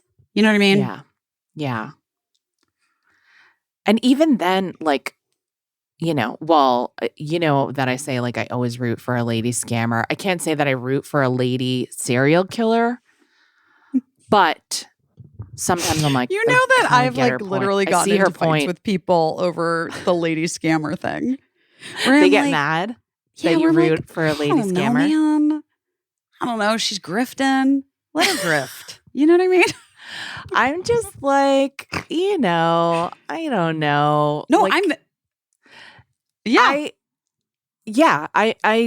I've never gotten in a fight with anyone over it, but I'm just sort of like, I'm not rooting for someone that destroyed someone's life. Like, if you take 10% of someone's infinite wealth and you like use it fraudulently on fancy hats or whatever, I'm not that mad about it. It's a shrug for me. Yeah, not a big deal for me. Mm-mm. Not a big deal. I know people are very mad at that Anna Dalvey, Like, why? Who but cares? I'm just like, I don't know. I actually don't really know what she did. So, I mean, like, I literally have no idea. you should watch the show. The show about her is not scary, and you should watch it. It's interesting. Honey, I should watch a lot of fucking things. You know what I mean? It's not happening. Oh my gosh. Well, speaking of the drones, back to the drones. Yes. The one thing that I keep hearing people talk about drones, but if you're on TikTok, or maybe this is happening on Instagram too, there's also something else going on, which is orbs. Yeah, People what's are with the seeing these- orbs and the drones? The drones and the orbs. People are only talking about drones, but I am seeing orbs. Like, okay, people like you and me and regular people are talking about the orbs. officials are talking solely about drones. And I don't know if they're using the word drones as like a catch-all for anything in the sky that's Orbs not a as star. well. But the orbs, I mean, first of all, nobody ever gets good footage of these things. Like, it's like the second that you hold up your phone, it turns into like a Squiggly brownie goo. Super 8 camera. Or Yeah. what? Yeah, it's just like instantly bad technology whenever anyone tries to record these. But I don't know what the fuck these balls of whatever are in the sky. And I've seen them like separating into other balls. I've seen them changing color. I've seen them change shape. I've seen one explode now. I've seen one looking like it was firing something. And I've also seen footage of one, I believe, a drone approaches it and then just drops straight out of the sky. So I don't know. But that's the thing is like, are the orbs here to stop the drones? Guys, is it back to my original? Is it Terminator? Are we in Terminator? Well, here's the theories, right? Because I sent you this the other night. The theories are, let's just say that these are all just drones, that they're looking for something. And, you know, that's like, do you want to go down that rabbit hole? No. Sure. Like when I you do. talk. Let's do okay. it. What are they looking for? They're looking for something that's not good or somebody that's not good, you know, like bummer. That's a bummer if we're deploying all of these crafts to like frantically search for something, What you know, is it, that's, well, I mean, a weapon, a person with a weapon. I don't know. All the same shit that we've been scared of since they used to make us get under our desks during the Cold War. Right. People are saying it's like nuclear. Yeah. Wait, but then I right? sent you that thing. I sent you the thing from just this TikTok, a very humble man. He was adorable. He had drawings and he was like, I'm just an electrician. And he was like, here's my theory. Google launched this quantum computing chip right around Thanksgiving. My theory, and it like, oh, the thing about the chip is supposedly it solved a problem in 5 minutes that would have taken like 400, I want to say like heptillion years. Yes. It was some kind of kind of word for a number that I've never even heard. That like, doesn't exist. I don't know more than the limit does not exist. Yeah. Like trillion is the highest I knew about. Like whatever's beyond trillion, like you don't even, and if there's 400 trillion, that's beyond anything. So it solved a problem in 5 minutes that would have taken like 400 some type of number denominator that's too big that I've never encountered it in my life. And so his theory is that the activation of this chip, this quantum computing chip, made like progress so quickly that the whatever this is in the sky are time travelers from the future coming back to like, I don't know, I guess look at us like we're in a museum or something. But that we know that on some level government people know what it is. Maybe. Right? I mean, I think it would be wild if the government didn't know what it because we've never hesitated to shoot something down, you know? Like that's what I'm saying. And I will say that I think that our government has been judicious in trying to confirm what something is before shooting it down. But if you then can't confirm what it is for days and weeks, I think you would shoot some down and so you could like figure out what it is. So, you know, I don't think that we're just shooting things down willy-nilly. But anyway, so time travelers from the future is what I've heard. I have heard people say that these orbs to them sound like the biblically accurate description of angels. Oh yeah, people are saying they're angels. Yes. I also pointed out to you that, you know, we've often asked if we discovered time travel and you could go back in time, what would you use that trip to do? Mm-hmm. And I was saying like people often call it like the Hitler problem, the Hitler question. Right. And then we were talking about the butterfly effect. And I'm like, you know, that's the theory that if you do something small, it causes ripples out across the water. But also, like, there's a movie entitled The Butterfly Effect as well about like whether with it Ashton can. Kutcher. Is Ashton Kutcher in it? I feel like it is. I feel like it's Ashton Kutcher. Oh my God.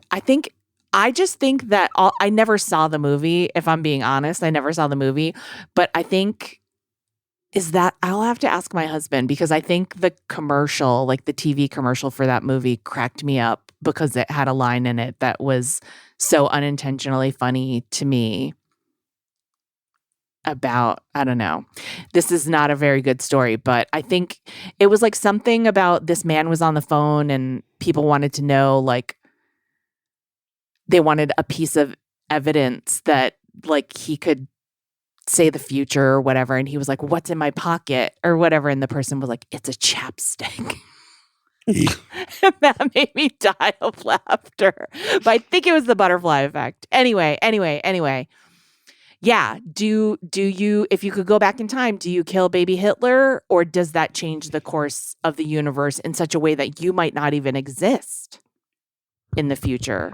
I mean, guys, let's all watch Dark again. Yeah. Dark is like, did you watch Dark? I did. Remember when I was obsessed with Dark? You were obsessed with it. I couldn't get into it as much as I mean, I got it and I got what was good about it, but I wasn't obsessed with it the way that you were. But it was good. It was. Did you watch it all in like basically 48 hours? Yes. Because maybe that would have helped. Yeah, I did watch. I watched it all at one time. I binge watched it. Yeah, but it just I don't know why it didn't like hook into me. But it's tale as old as time too. Like it's a story that we tell over and over because we're obsessed with it. So it stands to reason. Anyway, I've been thinking a lot about it because last night I went to Griffith Observatory to see the last full moon of the year because our friend Julie Lacouture, who's the executive director of Griffith Park Observatory, invited us to go, and we got to tour around the whole place and get like an insider's perspective. And it really, listen, I really recommend if you have a planetarium in your area, if you have an observatory in your area, it's not the kind of thing that you think, or like I didn't think to do it, but it is the kind of thing that you should think about doing. I mean, like I might go every month now for the full moon, but you should at least do it once if your local planetarium or observatory does any type of like, go see a meteor shower, go see the planetarium show, go see the full moon, and like at the Griffith Observatory, that place is a big deal. So they made a big deal out of it and it was packed. It was packed with people.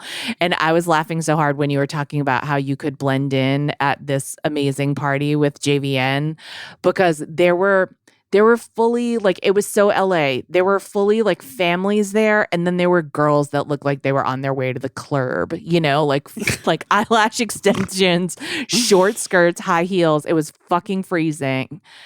And, but we just had such a good time, and it really just made me, well, a million things. Like there's a million little facts. I kept saying like that I really liked the facts about like how far away things are. Like,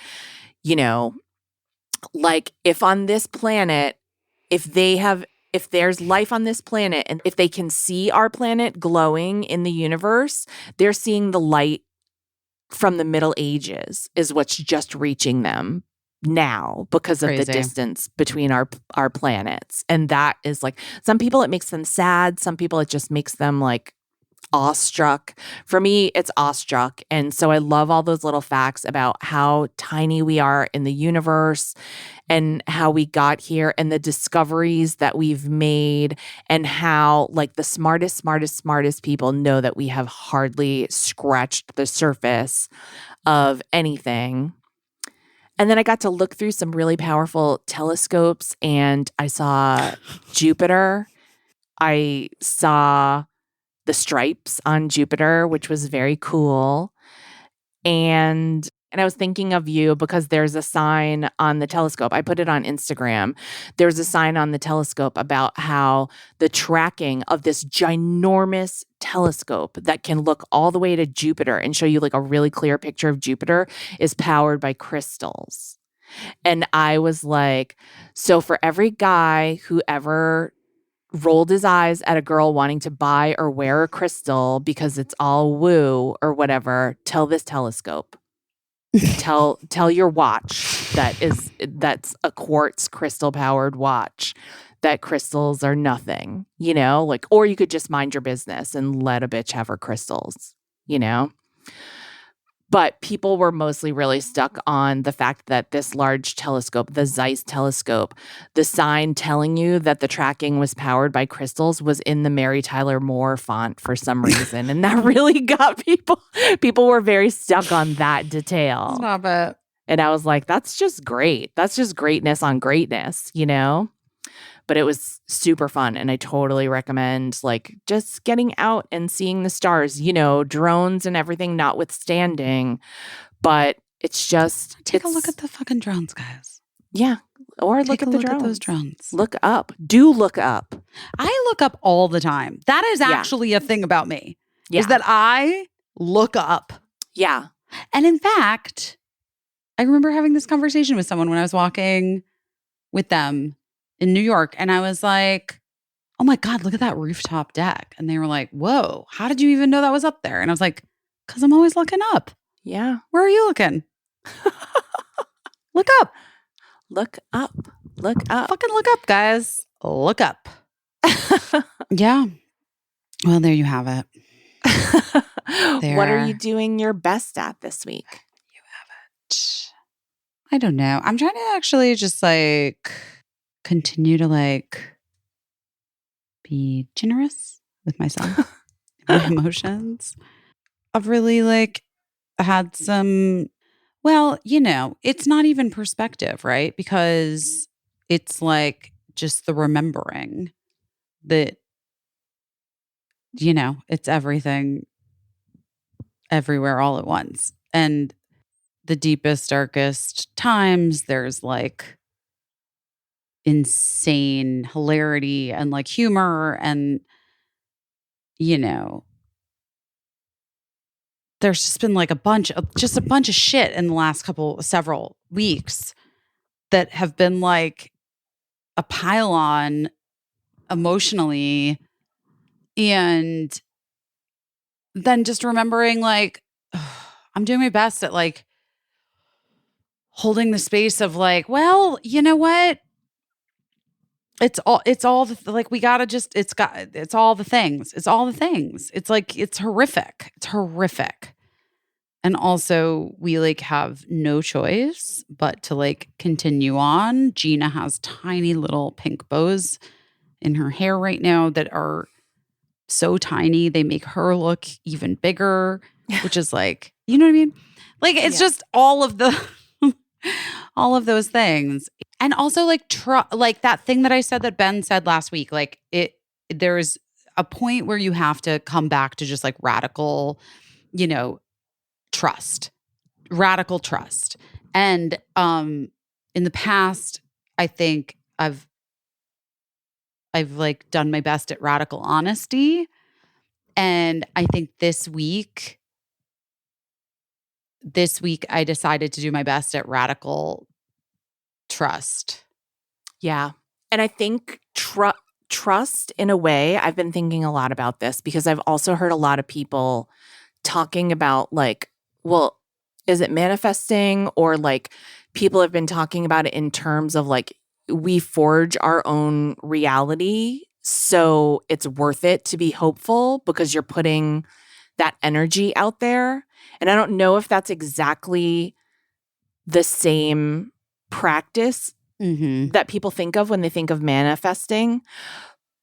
But I think they're all related, trust and manifesting and the practice of hopefulness, as we've been talking about, and like this positive self-talk, and I know about toxic positivity, and I'm not suggesting that, and I'm not suggesting breaking from reality either. I'm just saying that if it is possible that your energy and what you're putting out in the world can alter your own fate or the fates of those around you, it's worth it to try. It's worth it to try to keep it together and keep putting out your hopefulness as much as you can.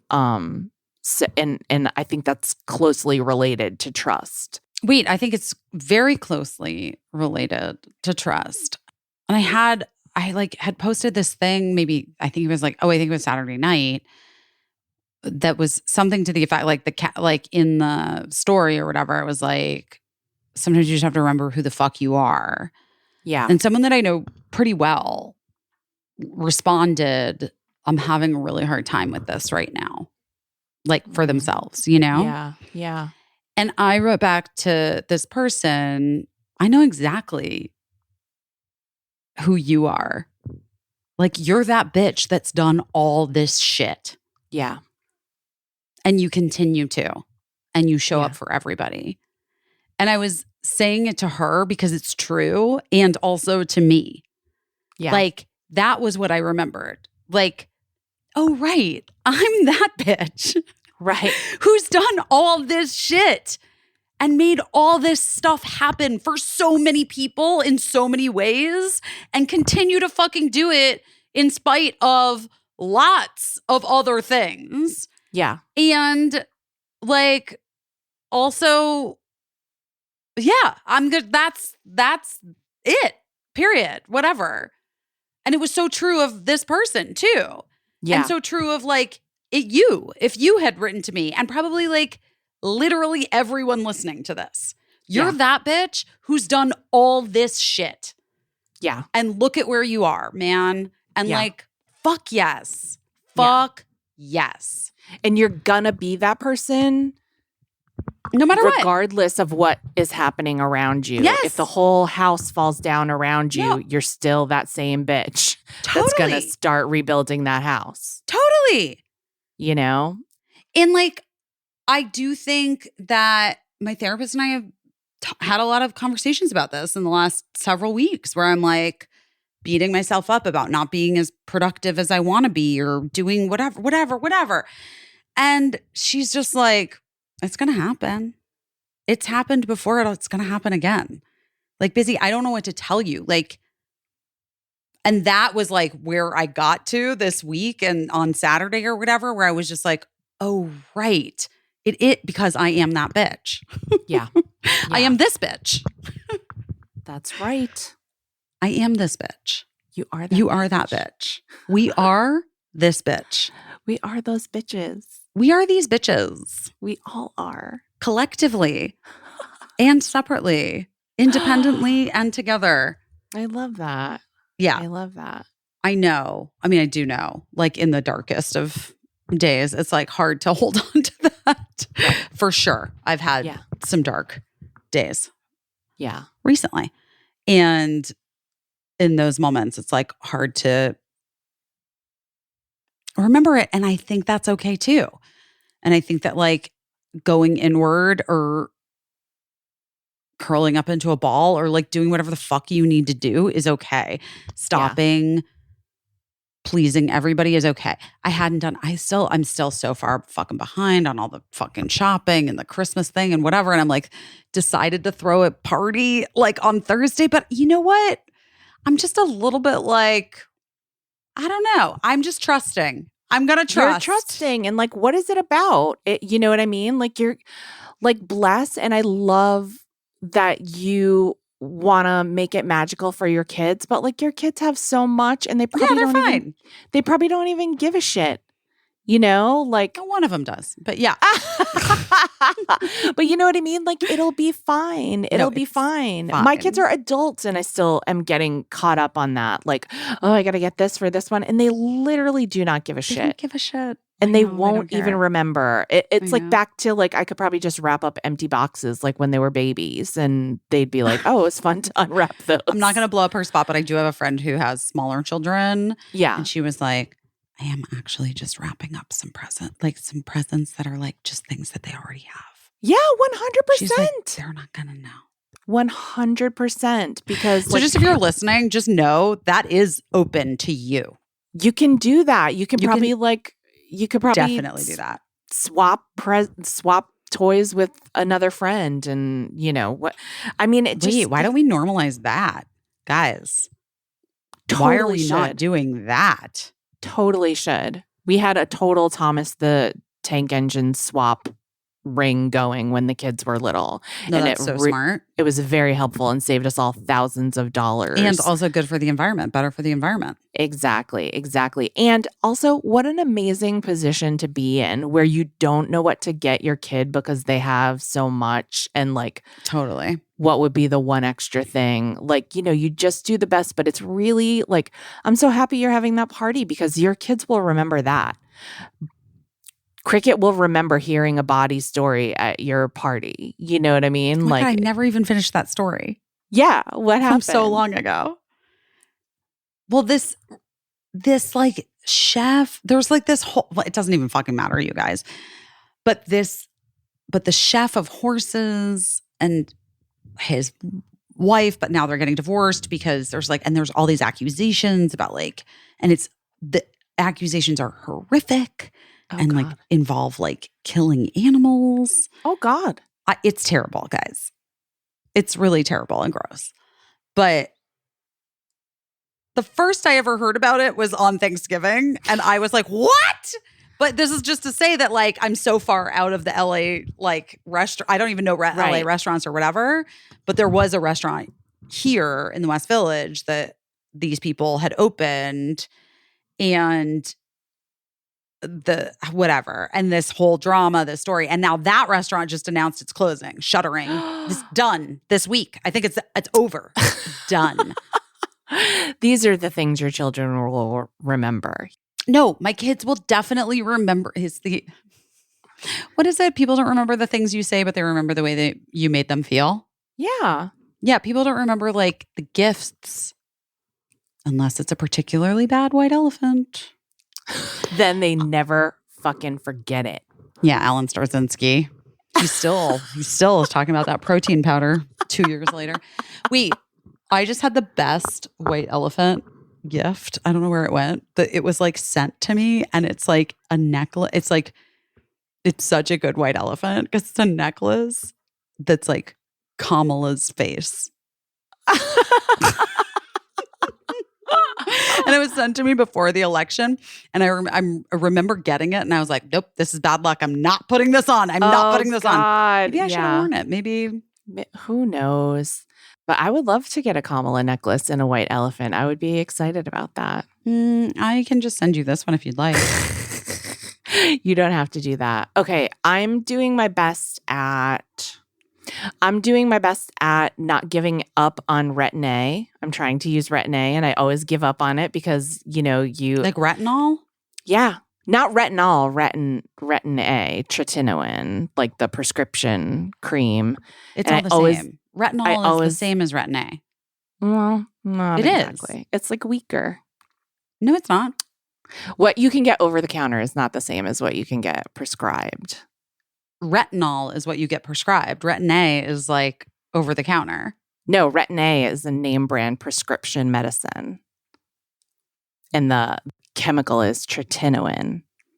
But retinols are things that you can buy. They put in some lotions and yeah. And they do the same thing, but they're not as intense. Okay, but you can also get Retin-A over the counter. No. I don't think so. It's prescription. You have to talk to a dermatologist to get it. And I always give up on it because it's too intense on my skin. And they tell you that there's a getting used to it period. And this time I'm going to stick through the getting used to it period. Oh, right. Yeah. I guess I just have always had a prescription. Maybe it feels over the counter for you. It does. I thought it was a name brand, Retin-A. No, Retin-A is a name brand. Yes. Oh. Yes. And then you can just get generic tretinoin cream, which is the same as Retin-A, but they all require a prescription. Oh my God, you guys. Wait. What was I thinking of? Someone at home is shouting it right now, but what was I thinking of? What? I was thinking of Preparation H. That's definitely over the counter. Not And Retin-A. I wouldn't recommend putting Retin-A on your butthole at all, even though it's very wrinkly. No, but remember when people were putting Preparation H on their faces? Yeah, to shrink bags under your eyes. Well, shit, dude. Maybe that's what I should do. I have to. This is like, I didn't even get to my thing. I love that you're doing your best at Retin-A. I'm trying to do my best. Fucking need it for? You don't even go in the sun. You have no fucking visible signs of aging. You're like a translucent elf. That's what you think, but it is really catching up with me. It's catching up so fast. I don't believe it. So I'm just trying to do this. I feel like my forehead is very shiny right now, and I'm trying to stick through, the ugly phase. That's what they call it, when your face is just always flaking off and peeling off. I'm trying to do that. And also, I'm gonna sign up for this thing, I think, that you might think is interesting. It's called Capes Coaching. And I'm going to plug it, even though I haven't tried it yet, because my friend and her husband have been doing it, and they are the most like goal-oriented people, and they really do their goals. So I'm very impressed by both of them. But so anyway, Capes Coaching, I don't get any money for this plug, but I'm just telling you, we're a team of passionate creative coaches who know how hard it can be to break through in an unforgiving industry. We're fierce advocates for you to pursue your actual dreams, not what you think you should be striving for. We get that a fulfilling creative life looks different for everyone. We're here to help you define and pursue your creative path based on what success means to you. Anyway, I won't continue to read everything, but it sounds really interesting to me. And so I think I'm going to try that. And so it's like life coaching? Kind of. Or like creative coaching? I think it's like creative coaching, and but I know my friends have they had creative goals, but then they also just had life goals that they say that it's really helping them. So I think I'm going to try it. And that's ordinarily the kind of thing where I would hear my friend recommending that and be like, oh, that sounds cool, and never think about it again.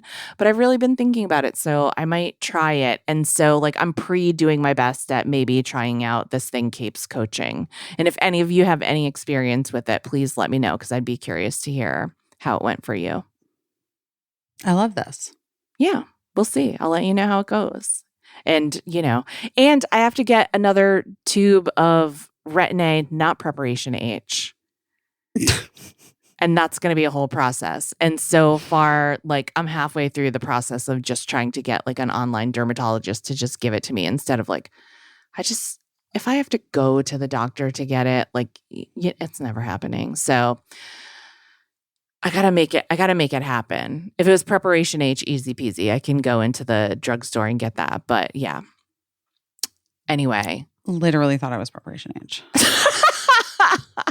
You know what? I'm glad you're an actor and not a nurse. That's what I'll say. Because a lot of people would have some very painful buttholes right now if you were in charge of a cart full of creams. Man. That is hilarious. But also, maybe be cautious when you're naming your face creams or your butt creams, because there's already word letter. There's actually a lot of letter-based creams. So it could get confusing in your defense. That's all I'm saying. So I'm saying it's confusing. Let's give better names, more memorable names to these things. Remembering all the names, the creams that you put on your face to do the things. Oh my gosh. Well, guys, we love you, and I'm not exactly sure when we'll do the podcast next week, because are we going to put out a podcast on Christmas Day? I don't know. That seems I don't know. I'm going to be seems like a fart in a here. mitten. Yeah, and you're traveling, and so maybe we'll try to record one ahead of time, even though it won't be timely, or maybe we'll do it after. I don't know. We'll figure it out. Just in case, if you wake up on Wednesday morning and Santa did not deliver a podcast to your phone, it's because, or But Mrs. maybe Claus. Santa will. We don't know. Maybe we'll figure it out. We don't know her. We don't know what she's capable of. We'll figure it yet. out. But just roll with us, and we'll get something to you sometime soon. Something's going to happen, guys. Something is happening. Whether it's a white elephant or not, I don't know. We'll see. Say. We love you. And I love you guys. Be good to yourselves. Take good care. It's wild out there. It's hard. It's hard. It's guys. And if the drones come and the orbs get you, fucking just remember to slather that preparation H all over them and they'll be fine. Bye. Bye. I don't know what I'm doing, but I'm doing my best.